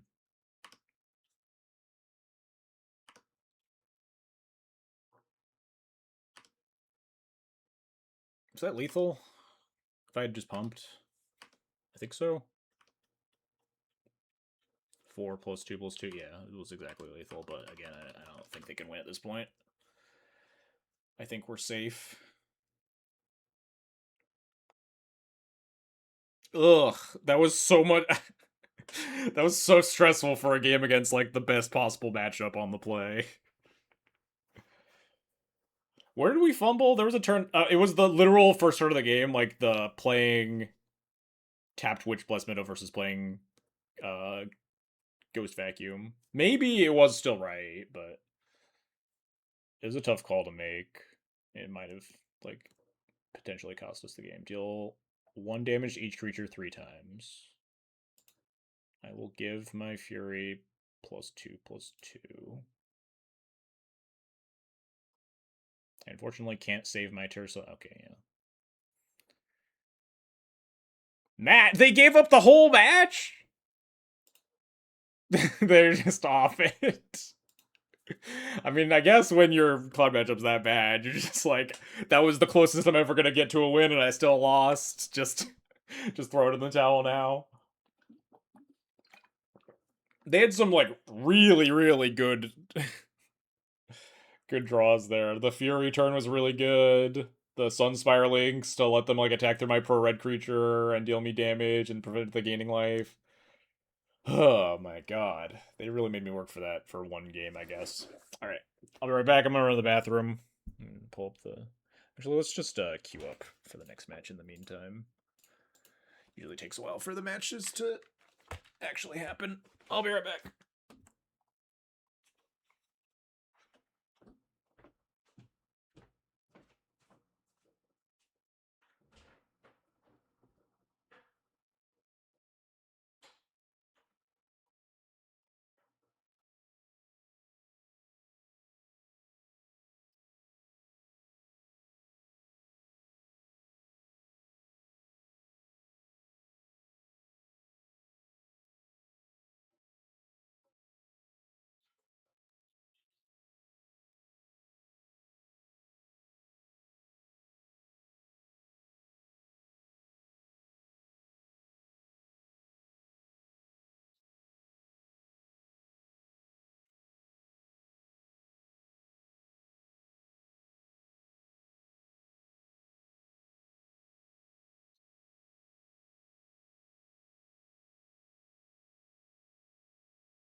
looks like our match started. Sick. A Sk8r and another one-lander.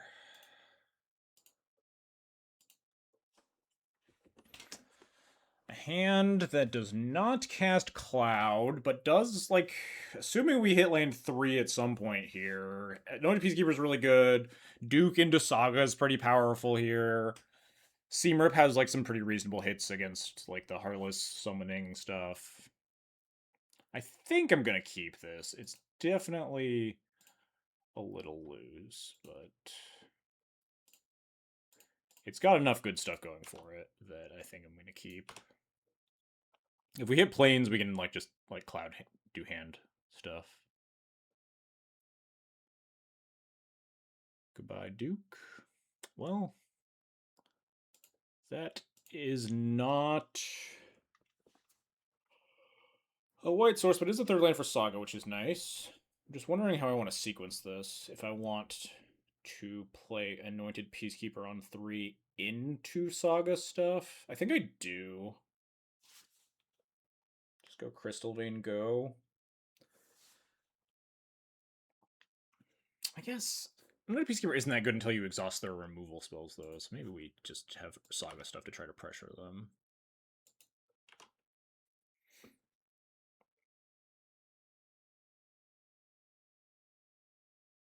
It's gonna be really awkward when they play turn 2 Heartless Summoning and I have to Seamrip.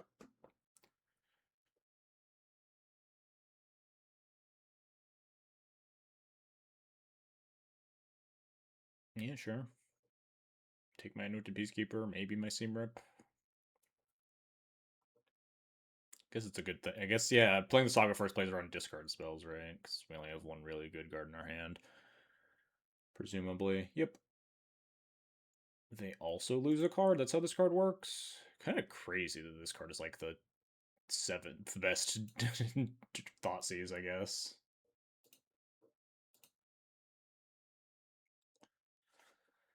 Swift reconfig does not stop this. Yeah.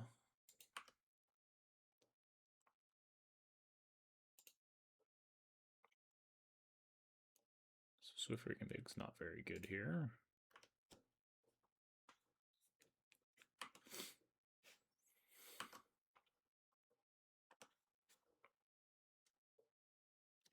I'm ready to get a skateboard and have it be worse than a boots. Is it just impulse with flashback? Oh, it also mills you, but yeah, more or less. Card makes some sense. I've never actually seen this card in a Sk8r, but it makes sense, I think. Just dig spell. You have like a ton of mana late game sometimes. Milling the Requiting Hex. I wonder if they're like hitting their land drop there. Ding. There's a white land, which is very nice. For my cloud. Do I even want skateboard here? It's like +3 damage. I might just get clamp. It's only +2 damage, right? Because I can, if I put the clamp on the construct, I'm just missing 3. Wait, skateboard would be make them 3/3 as equipped, attack for 4. Never mind. Yeah, I'd be missing 4 damage. Then this thing attacking for 4 instead of okay, never mind. 3 damage. Figured it out. Might just want clamp for cloud to like dig for more interaction pieces next turn with my mana situation.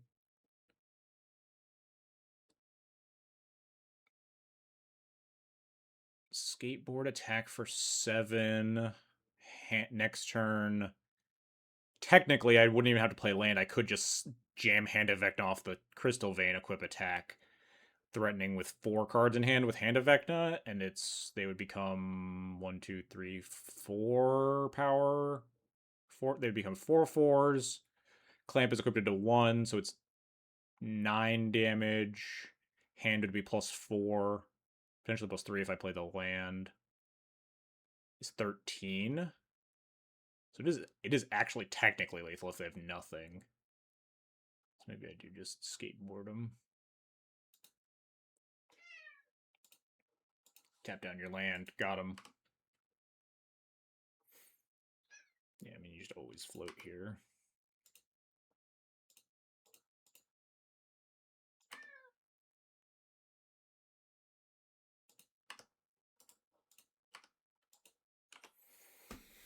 At least I think I did my math right.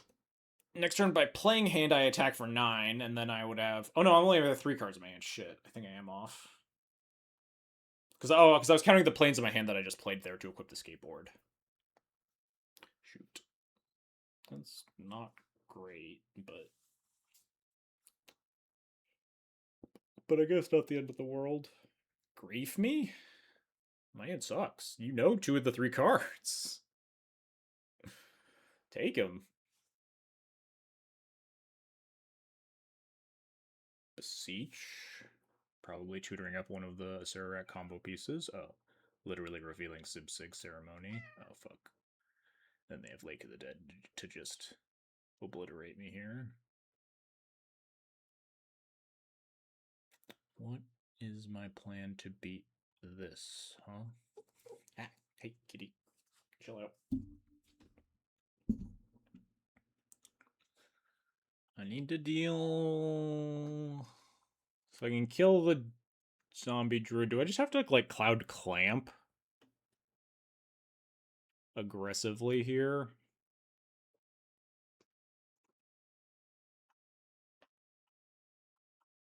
They're gonna cast... No, they cast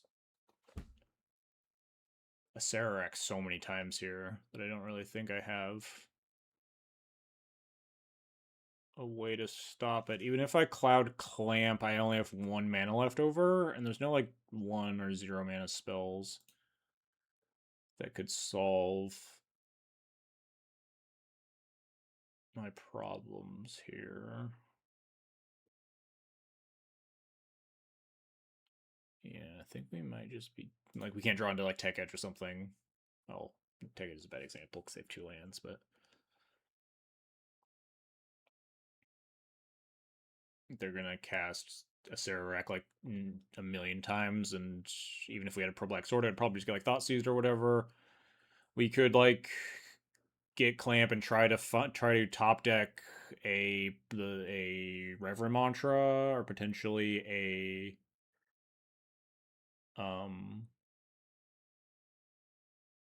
Potentially, like, a Benevolent Bodyguard, assuming that we don't just, like, die.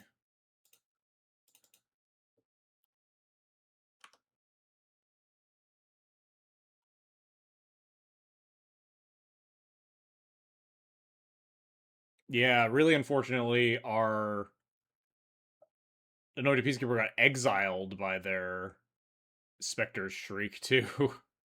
So we can't, like, formal wear it back here would be pretty nice, and name a Serac, at least make it cost 3. That's quite the bad news, huh? So yeah, I think we...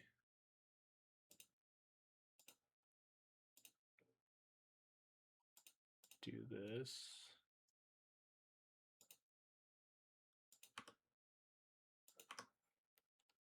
Well, I kind of didn't want to... Well, there's Skyclave a little bit too late. I kind of didn't want to draw Bodyguard, because now I can get Thought Seized or whatever. But I will just... Seam Rip this zombie token.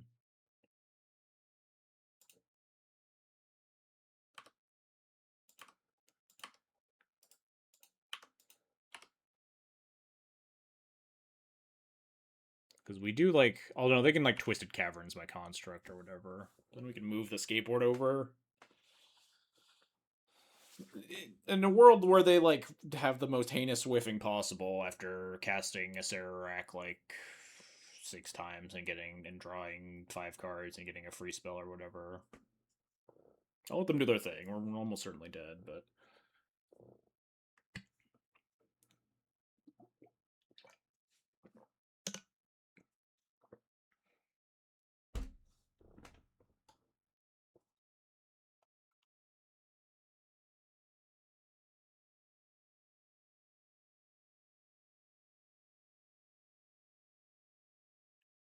Interesting that they're like willing to spend the mana to Thoughtseize. What are they playing around? Like Solitude, maybe? Solitude would tax them like a little bit. Some moves worth. Knowing that they're gonna get to the Sk8r ult anyway, yeah. Unfortunately, Bodyguard goes down, which is very bad for me. That was one of our avenues to actually surviving. Or to actually like punching through for lethal.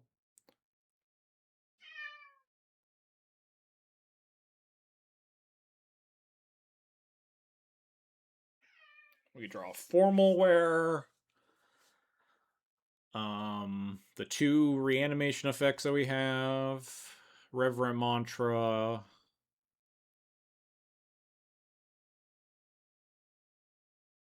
Assuming my opponent doesn't find the,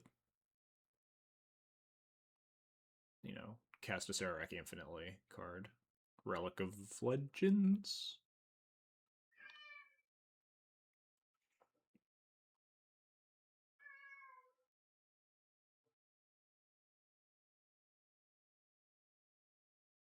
They put one on top. Not very good for me.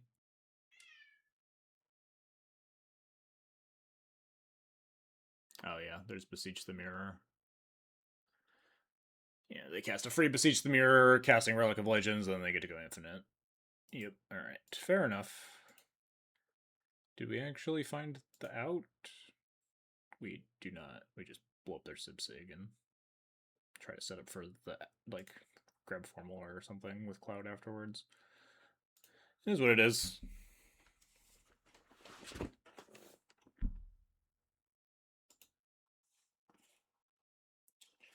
Alright. Interruptor's pretty good. Pro Black Creature, less good than you would expect. Sorcerer Speed removal spell, pretty terrible. Jite, kind of okay clock card. Voice of Victory, kind of mediocre clock card. But I also hate mulliganing versus the Thoughtseize decks. Maybe I'm supposed to, like, at least mulligan once, try to curve out a little bit better, cast a 1-drop on one.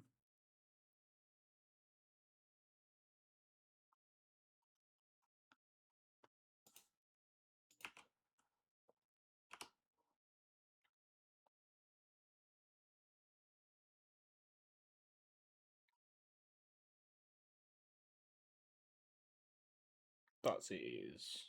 No. No Thoughtseize. Land. Nice.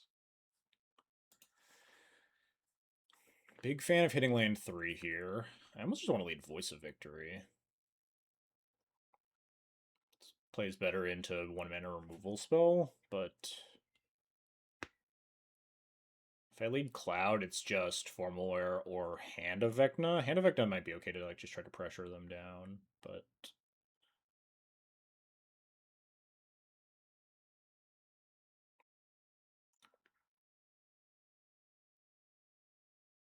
Cloud does technically, we could like get GT online, but that seems kind of insane. I think I'm gonna play Voice.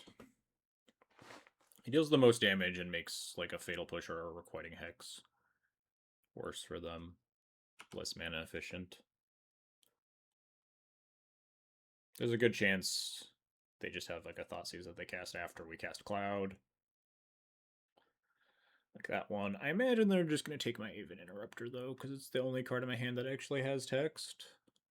Right now, at least. We get to at least go Cloud Skull Clamp here, which is good with our Voice of Victory. Are they missing their land drop? Holy shit. I will take that. This Erectic seems 6. Yeah, it's pretty good. Definitely one of the better combo decks in the format.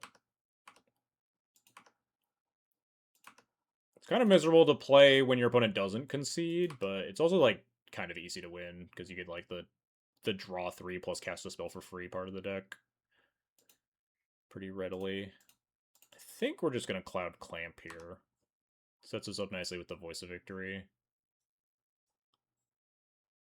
Digs us for more hate pieces. I don't think a land is worth 2 cards. I could like sack the Crystal Vein, draw 2, but I think my mana is more important.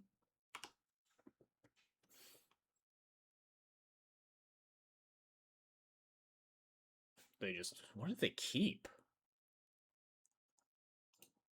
I just want to dead them. Do I even, like... I just, like, put a million counters on Jite instead of...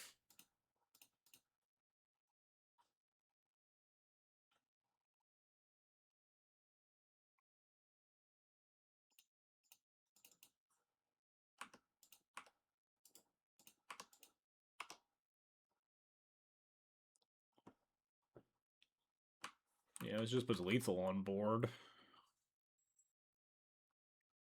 Yeah, alright, they're just dead. You don't like hand effecting against this era? I do sometimes, when the situation like, when I think it's, like, situationally relevant. It's worse because the deck has so much discard that sometimes you just grab your card and then it dies. So on, like, that turn 3 where I had Cloud, I wanted to get Skull Clamp underneath them, so I could just rebuild based off of my Voice of Victory Cloud board.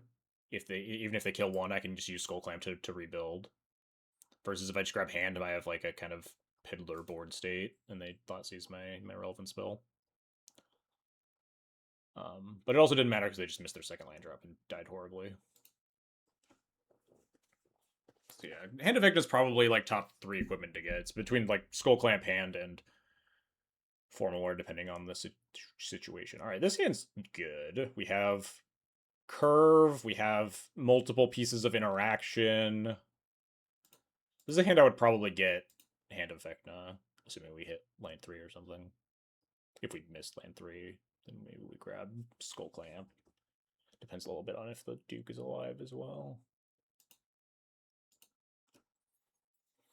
I guess technically we do have land 3 if we really need it.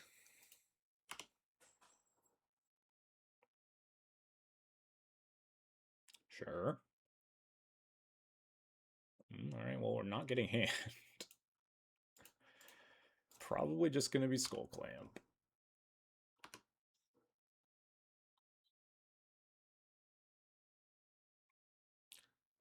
This is a scary ass start from them. Huh.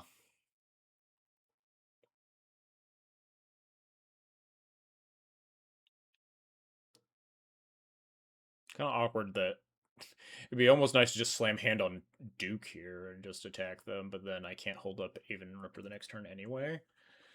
I think I want to cast Witch Enchanter on turn 3 with the City of Traders, which means I could just unexpectedly absent the Jet Medallion and then have them spend their turn recasting it and then Witch Enchanter it, maybe?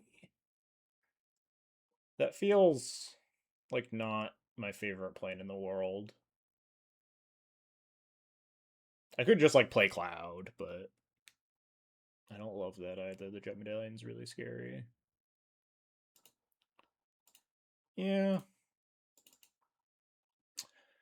Do I want them to recast it next turn, or do I want to hit it in their draw step? Well, then I can't curve into Witch Enchanter, which I don't necessarily need to. Yeah, I think I do.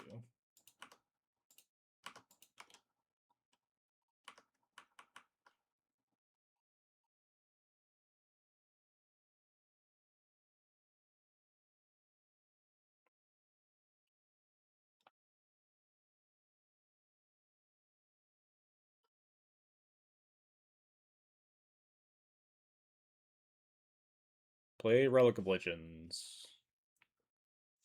There's Jet Medallion, sure.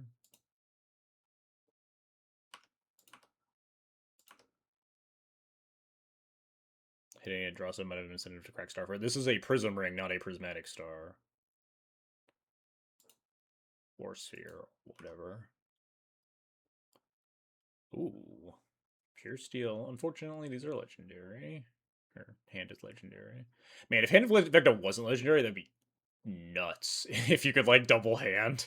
That'd be crazy. I think I'm not attacking with the Duke. I guess that's probably not true. I'm probably attacking with the Duke. I don't think protecting my Witch Enchanter is, like, a real thing.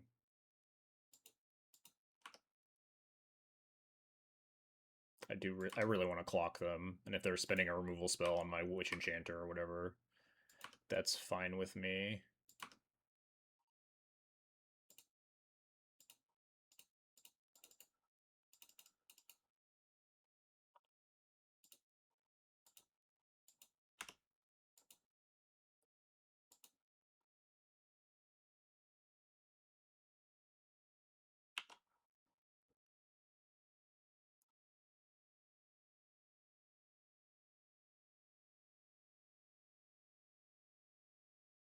3 mana Serac is it's a good spot for me to be in.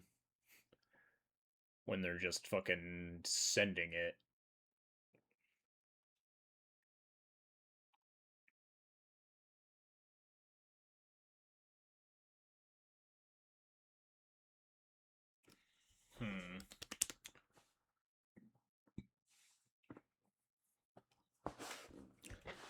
I think it's hand equipped a Witch Enchanter, attack, keep Duke back, play land, play Cloud.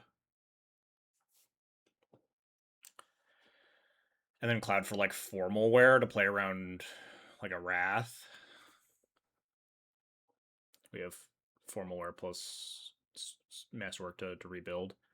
Any new cards other than Skateboard? Nah. Could also leave Cloud in the command zone for Skateboard tech. Alright, step one is that I think I'm doing this. How much damage is this?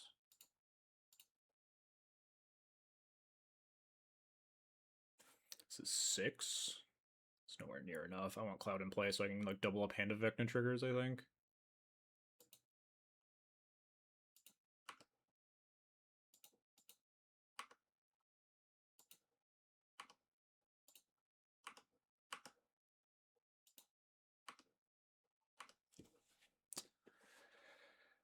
Play Outland, play Cloud, grab Formal Wear.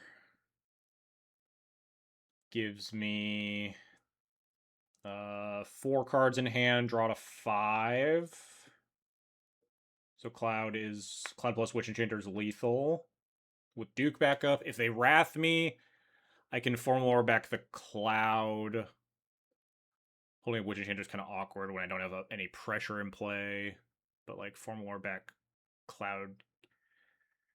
It'd be nice if I could not cast Cloud here, because then I could I guess I could threaten with just the Hand of Vecna in play right now. I can threaten Cloud, Skateboard, hand equip next turn, right? Without playing anything. So maybe that's better incentive to play around a Wrath. I just go Cloud from command zone, Skateboard off the City of Traders. I'd have 5 cards in hand. It's just still lethal with the Duke up. And better if they Wrath me. Yeah, maybe I do just say go here.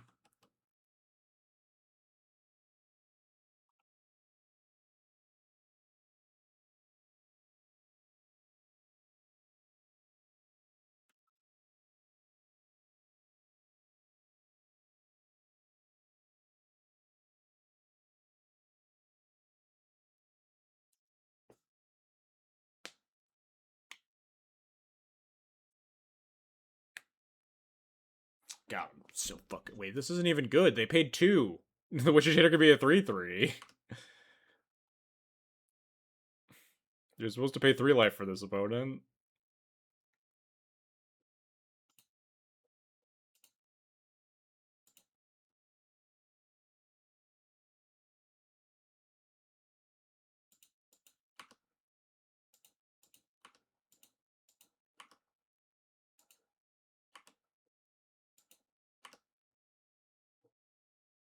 It's true, Formal Wear, cool. Opponent says can't read, I guess. Alright, so what's the worst that happens if I... Oh, actually, if I Skateboard their land, too, then they have to actually make... If they have the removal spell, they have to cast it, and I can re-equip to Witch Enchanter, so playing Cloud is, like, always correct here. That would be the case for Lavaspur Boots, too, though, because it would get Ward. So, kind of a wash. It's not a Skateboard moment. It's the same as Boots here. If Boots got equipped to Cloud... In fact, it's slightly worse for Skateboard, because if they do have the Fatal Push, I have to pay more life. Moving the Hand of Vecna around.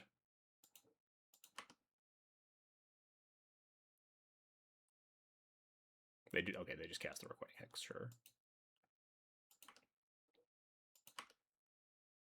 I'm gonna let him go to the graveyard, because I have this Pre-War Formal Wear in hand.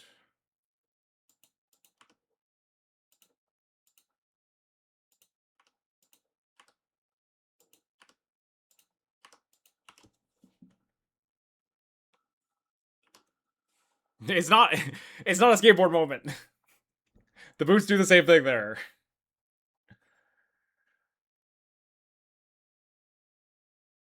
Like, if I have boots instead of skateboard there, I don't tap down the land, but I pay the mana to put the boots on the cloud, and then in response they requited hex the cloud, and then I attack with the witch enchanter. Versus the skateboard, if they did the requited hex stuff right, they're supposed to wait until I float the mana, and then I pay the mana to equip the skateboard, and I pay the life to equip the hand of Vecna, and then before the the floating mana goes away, they have to requited hex the cloud, and they have to pay mana to put the hand back on the witch enchanter. So I'm at like 6. Because I have to like double pay the hand of Vecna versus lavaspur, which I don't have to pay mana at all. Or I don't have to pay life at all, I mean. Because I put the boots on first and they're forced to requiting hex in response. You can skateboard off a saga and tap down your opponent's turn sphere to turn it off. Yes, I know there are upsides to skateboard. I just meant in that specific instance. And also, I don't think people are. There's a ton of turn spheres in the format. Nor I imagine I care about them. But it's cool for, like, Black Saga Storm or whatever. If Trinisphere is playable in Legacy. Or, like, if Trinisphere is playable in that current Legacy meta or whatever.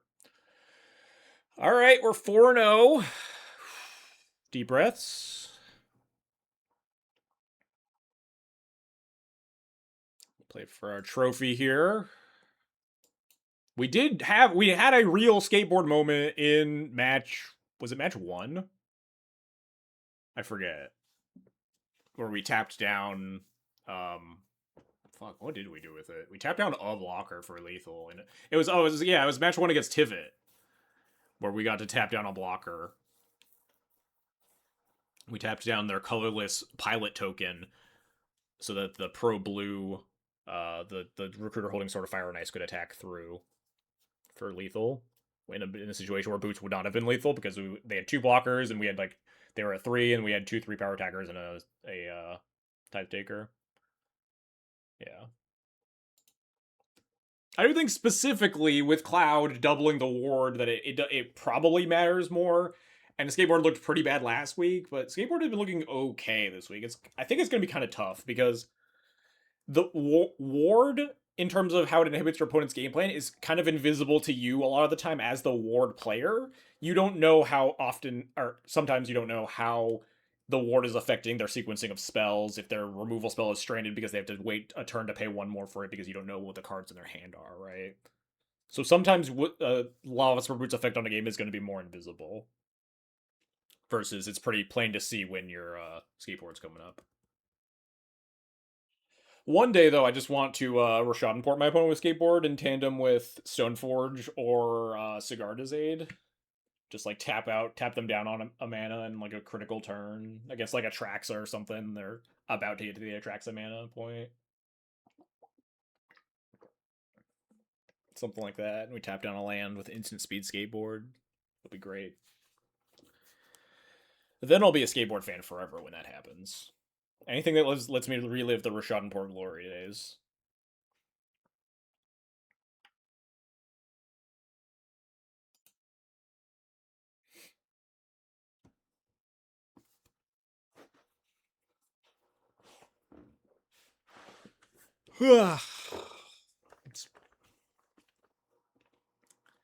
Tap your opponent's sneaked Emrakul. Well, I mean, that doesn't really happen a lot in Duel Commander, I imagine, but... I think I saw... No, it was the other one. It was the surveillance camera. The one that combos with Welder. This one was just casting it to tap down an Emrakul.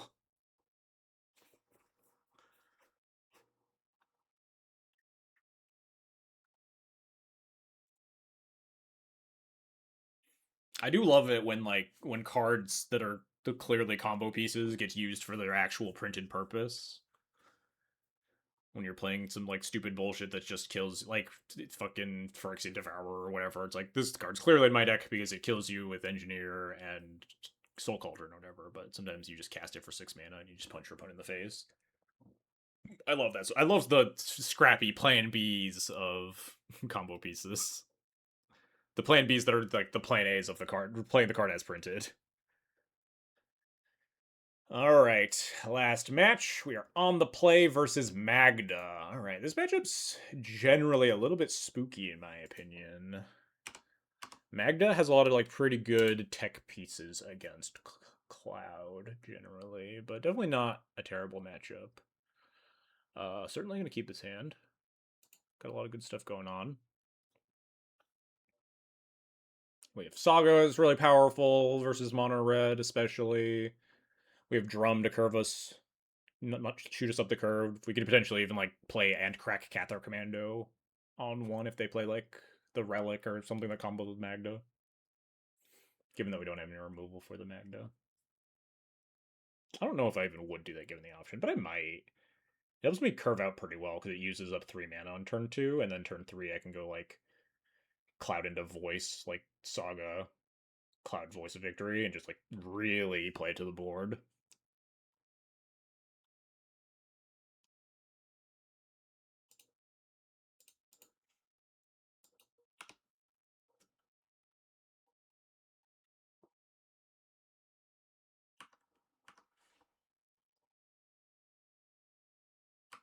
Okay, they don't have it.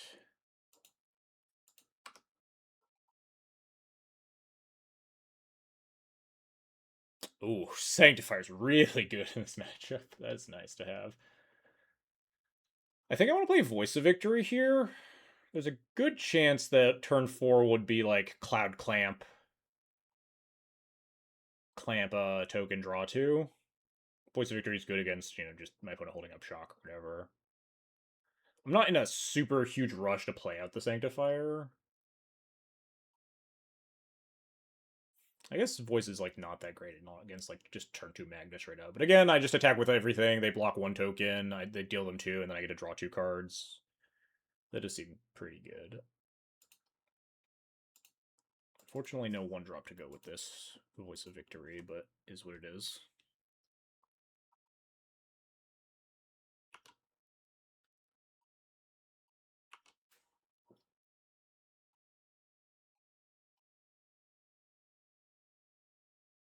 And if they just kill Voice, then we can just go like Cloud plus Sanctifier.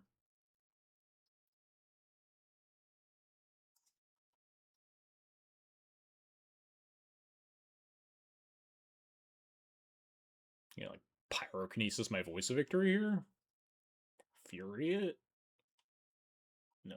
Okay, cool. Ooh, Forge Tender is pretty nice as well. I think we're going to stick with the plan, though.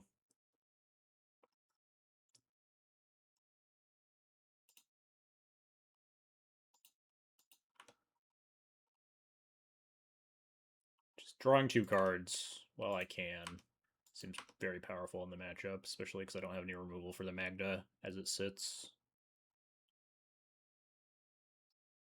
Just gives me a good influx of cards to grind out this matchup. They block a warrior token.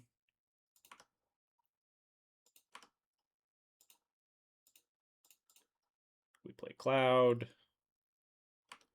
Grab Clamp.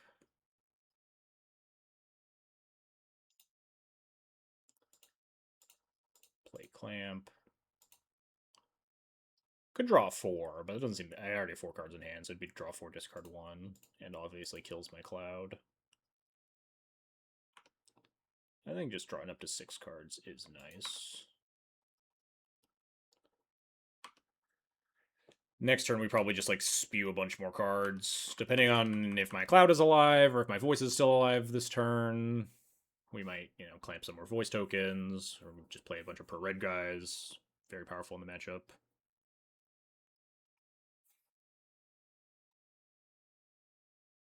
They have like a Fury or Pyrokinesis that they were holding. Yeah, this is something that we kind of expected. It's not the end of the world because we can redeploy so handedly.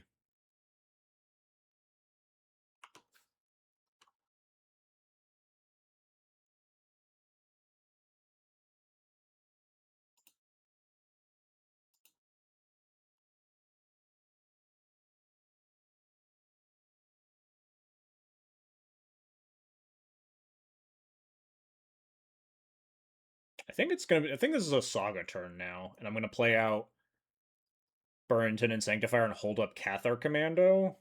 Playing about a bunch of pro red creatures so they can't like cast a removal spell and get another crime is pretty nice. It does potentially expose my Cathar commander to dying to a removal spell before I untap with it, but I don't think I care that much. I might even just not cast Cathar.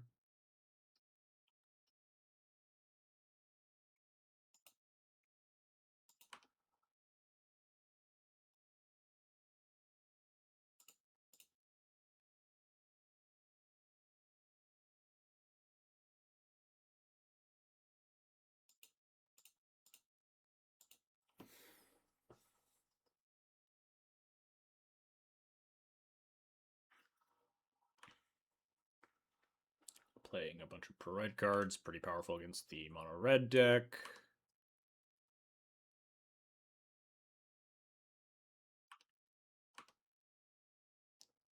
Just gonna like shock face for a treasure. Yep.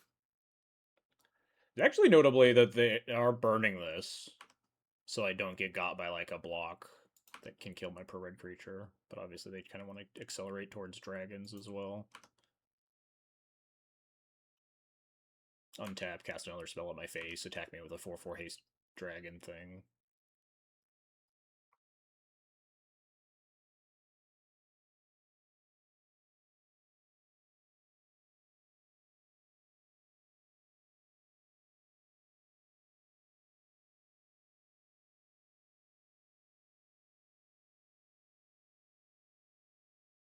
Oh, they have a colorless removal spell.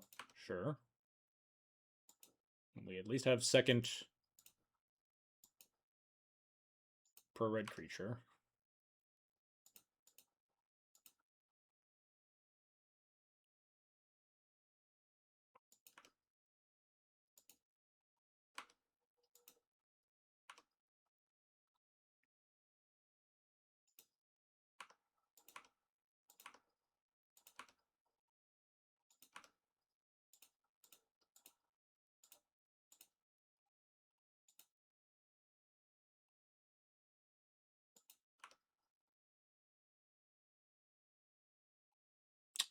That's a very good draw. Really helps me not die here, huh? 1, 2, 3, 4, 5. I only have 6 mana? I guess I could Crystal Vein Construct, huh? That might actually be good.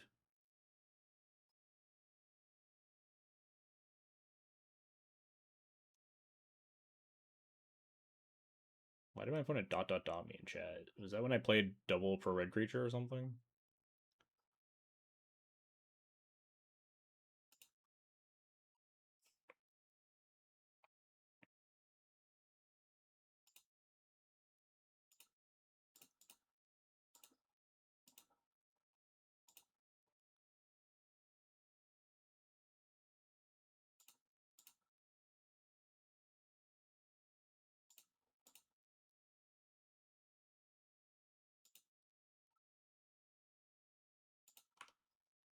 They just leave Magda underneath. Alright.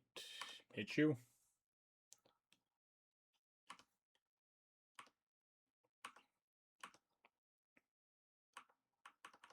I'm just gonna make like 2 5/5s off Saga or something like that. Lelia. Sure. I don't think I want this thing to attack. They're missing land drops. I think this game's gonna be over before this Parallax Wave runs out of counters.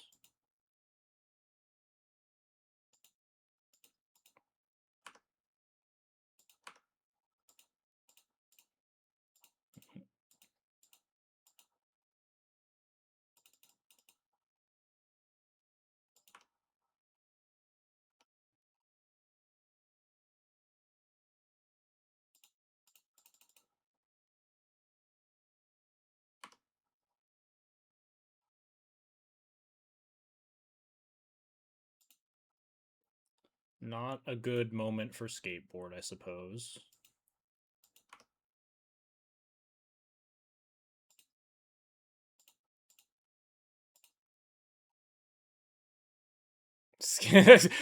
My opponent says skateboard moment. Indeed. Is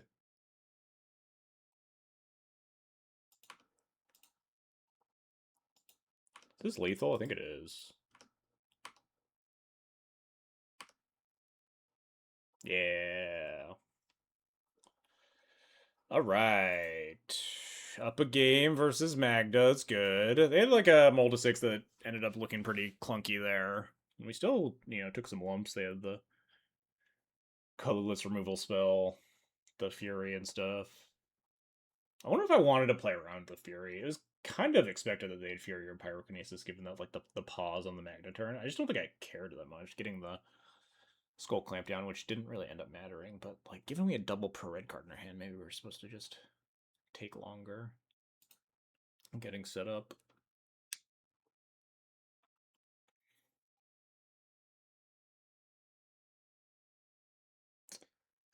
This is not a casting cloud hand. It's also not a removal spells for trinkets to go with Magda or killing Magda herself. Drum into Tithe Taker, do nothing. Recruiter's okay. Interrupter's okay. Maybe I'm not supposed to keep these hands.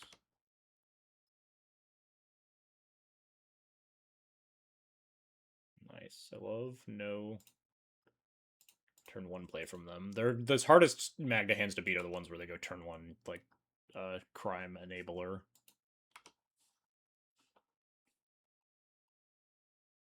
Dust Bowl, sure. Magda.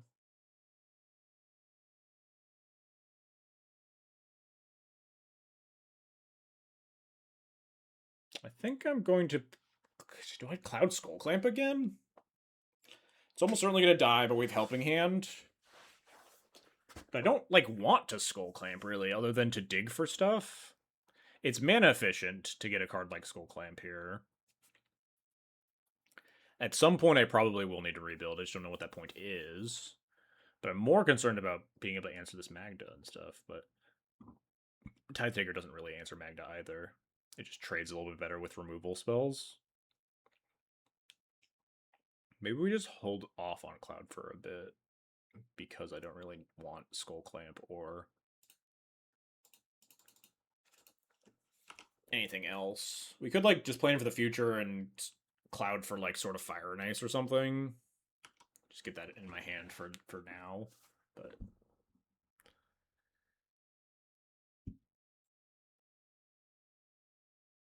I don't love the play. Just gonna shock my Tithe Taker. Yep. We get a guy.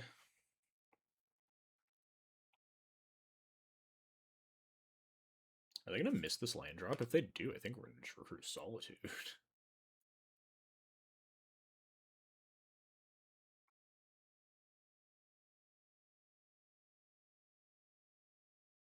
Yeah, I kind of just want to recruit Solitude, low key. Just fucking kill this thing while they're missing land drops. Help them like not restabilize with treasures and stuff. A little awkwardly, I would like to pitch this uh, helping hand. No, I'd like to pitch the Aven Interrupter so I can helping hand like the recruiter after it dies or something, but I think I want to cast the helping hand on the Tithe Taker for mana efficiency too. Maybe not. Maybe just recruiter, keep not using my Springleaf Drum.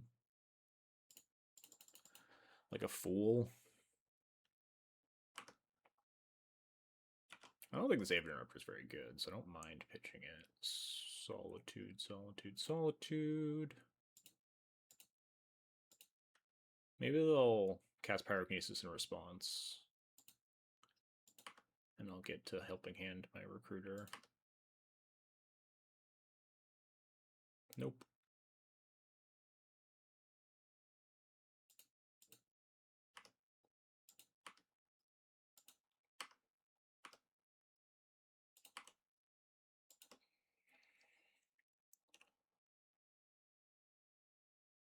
Helping Hand of the Tithe Taker is nicer versus being light on mana and me just like jamming Skull Clamp next turn, which I think is going to be the play. Yeah, I think we do burn it here. Also, they have like a suite of graveyard hate cards that they might draw at any moment. Obviously, they don't have any in hand right now, but the longer I try to milk the Helping Hand, the more odds that they have to find it.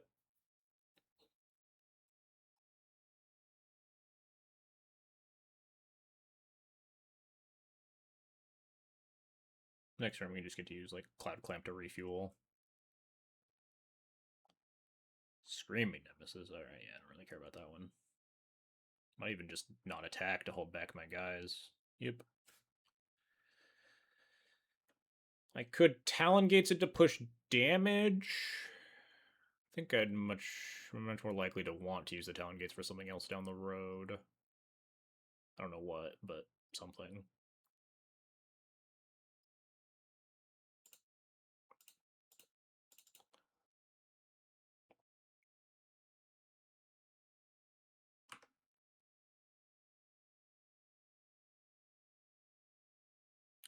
Get the old Skull Clamp. Skull Clamp my Cloud. Restock my hand.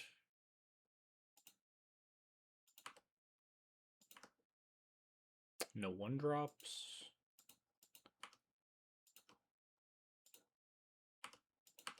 I Clamp Recruiter here. I guess I go to 8 cards. I discard one. Just discard a land or something. Maybe I just want board presence. Yeah, I don't think I Clamp again. They found the land. But because they sacked the treasure to get the Screaming Nemesis down to defend themselves, they don't have the treasure to like try to get the Magda back into play yet. They need more land drops. It's gonna be like a Shatter on my Clamp. Sk8r, sure. I'm back. Are we 5-0? We are up a game 4-0 in round 5.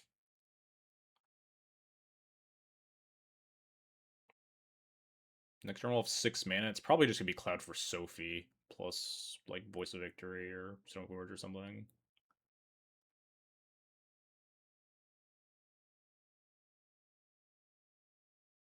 One, two, three, four, five, 6 mana. Attacking. I'll take 3. Portable Hole.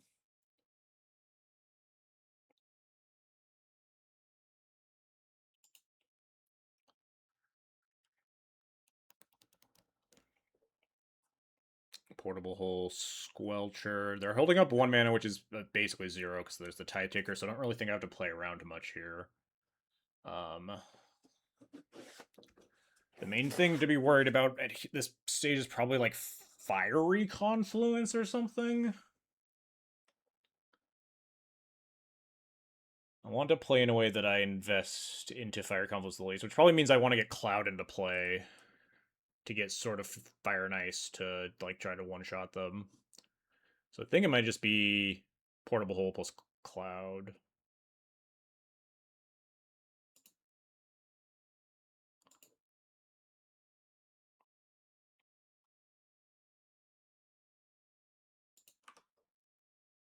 I will pay 2 life. Yoink.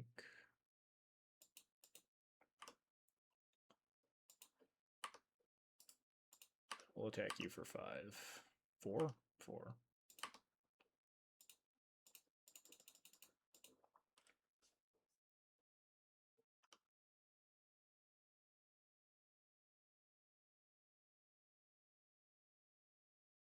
I will grab Sword of Fire and Ice. 1, 2, 3, 4, 5, 6, 7, 8, 9, 10, 11, 12. We do not have lethal, but we're again in a situation where if I Clamp, I'm actually going to move to discard. Again, I don't know how much it matters. We are awkwardly the exact power and toughness to get owned by a Pyrokinesis or a Fury. I'm just wondering if I want to Clamp to like try to play around that or something. At least a little, like mitigate the damage a little bit by drawing 2, discarding 1. If 5 cards left in hand, I mean, I would like a removal spell for the Screaming Nemesis, honestly.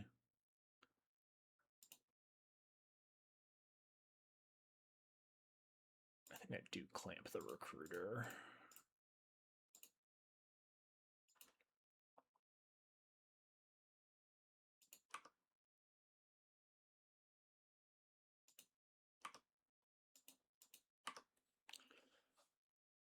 Discard Commando. Voice of Victory. Voice Skateboard is like 4 burst damage out of nowhere. Ranger Captain finds Burrington, which is really nice.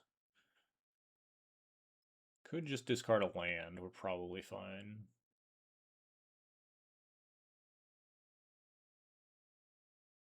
I'm afraid of like just random bullshit. I don't even know what I'm afraid of, but discard. I think it's probably discard Sk8r. They have like 8,000 cards in hand, even if they just randomly have Ensnaring Bridge or something.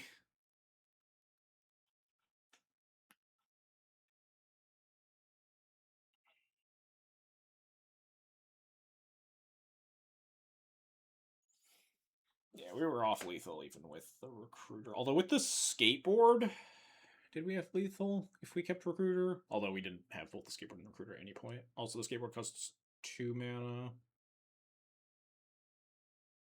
I can't really haste anything anyway, so I don't think we had lethal. So Fire and Ice is just really expensive.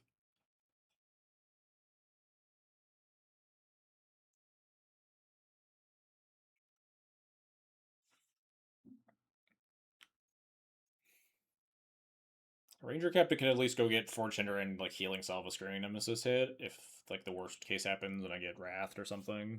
Oh god, that's a scary amount of damage.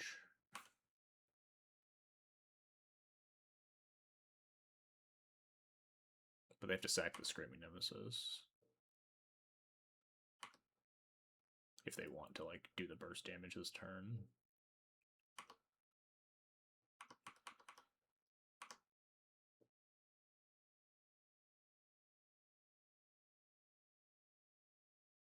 Yeah, well,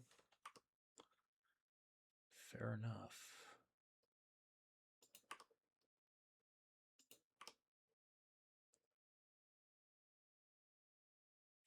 Alright, let's do some thinking, huh? Being at 3 life, not a good life total to be at. Big fan of being at more than 3 life.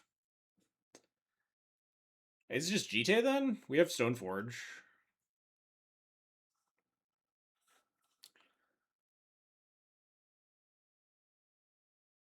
Land, Stoneforge, GTA equip, attack.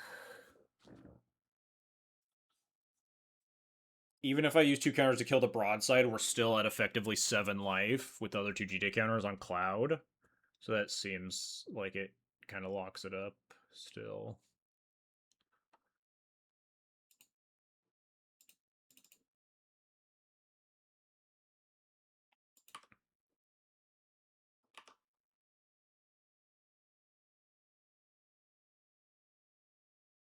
Was hand lethal?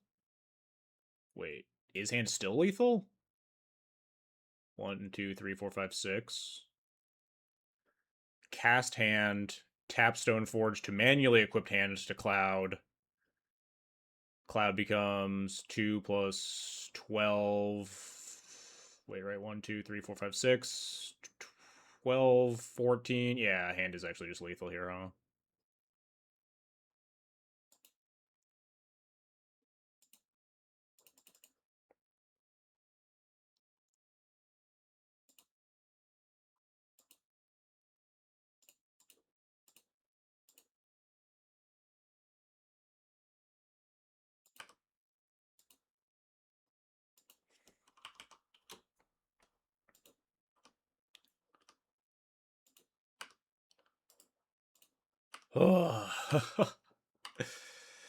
All right, we figured it out.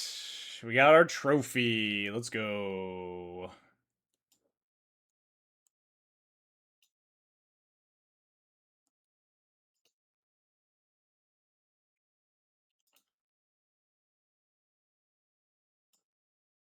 Heck yeah.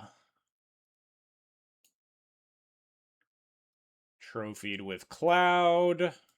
Feeling great. Double trophy evening? No, I'm going. It's time to do other things. That was actually a remarkably fast league. That was like one of the fastest dual grinder leagues I've played in a while. Done 2.5 hours in. Wow. All right. Let's go. I get to like do things after this instead of just going straight to bed. That's crazy.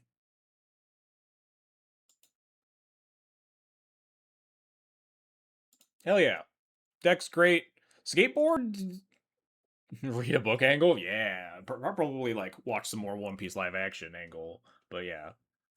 A better person would sit and read a book by a nightlight in bed a little before going to sleep. I also have to get up early for work tomorrow, actually, so maybe I will just, like, go to bed. But um, do a little decompression after that league. So what did we play against? Um, we played against Tivit, Prosh, Zergo, a Sararak, and then Magda. Reasonable smattering of like just of randomy stuff, but felt good. Skateboard did a thing and then was worse but negligibly worse notably than lavaspur boots at a different point, and then was strictly worse once at a point that it didn't really matter during the Magda match. But maybe I will keep trying. Maybe I will give it a little bit more of a shot. The fact that it came up clutch against Tivit was really cool. But again, I can't harp on it enough. It's really hard to like figure out how effective ward is in a given game. It's really hard to analyze that. So I'll keep playing it. I think for mostly for science, if nothing else, to see if it comes up in enough situations where I like it. Because the ward is a nice treat, especially with Cloud. But if like tapping down, but like it's less likely to be game winning, I think, than like skateboard can be clutch in some key moments. So maybe we'll keep trying it. Maybe you've earned your spot after killing my Tivit opponent. Skateboard, you've earned your spot for at least a little bit longer. But Hand of Vecna showed up pretty reasonably all throughout the league in ways that like I don't think Sword of Feast of Famine is very good. I think it's just like really slow in the matchups you really want it.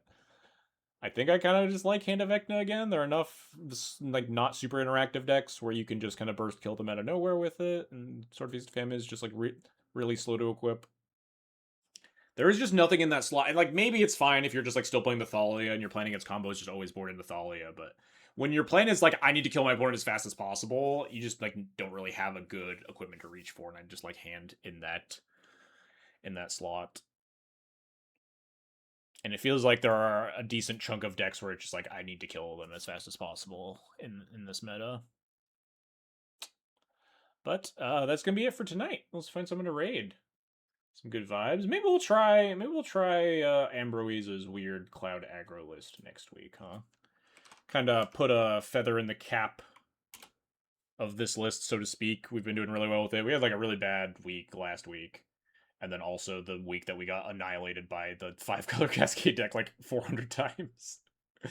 But I think this deck feels really good. I like a lot of the cards. There are a couple of flex slots that you could definitely change. I think the weakest cards are probably like the Thraben Charm, the Shining Shoal, although I do think the Shining Shoal is good against 2099.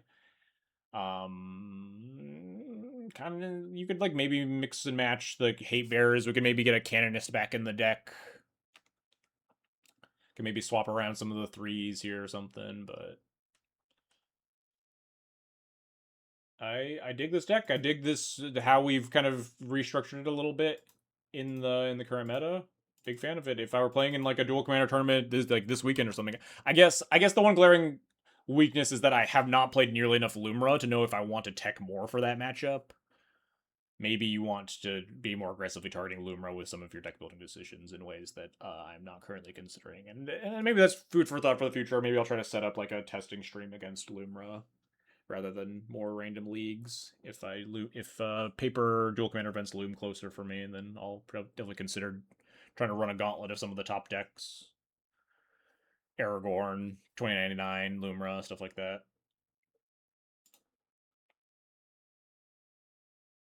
But that's going to be it for me. Let's ship y'all off somewhere to raid. Let's send you all off to Dingo.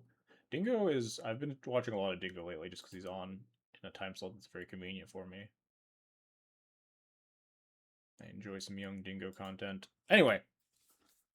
+1 to see the Ambroise aggro list next week. Yeah, sounds pretty good. I'll look it over and I'll complain about Ice-Eyed Golem, but I'll probably play it. He always has like very unique takes on the deck, and I'm interested like how and why he reconstructed it the way he did, because and I'll talk about my thoughts on the list and stuff. It'll be a fun It'll be a fun stream. Anyway, thanks all for watching. Hope you had a good time. See you next week.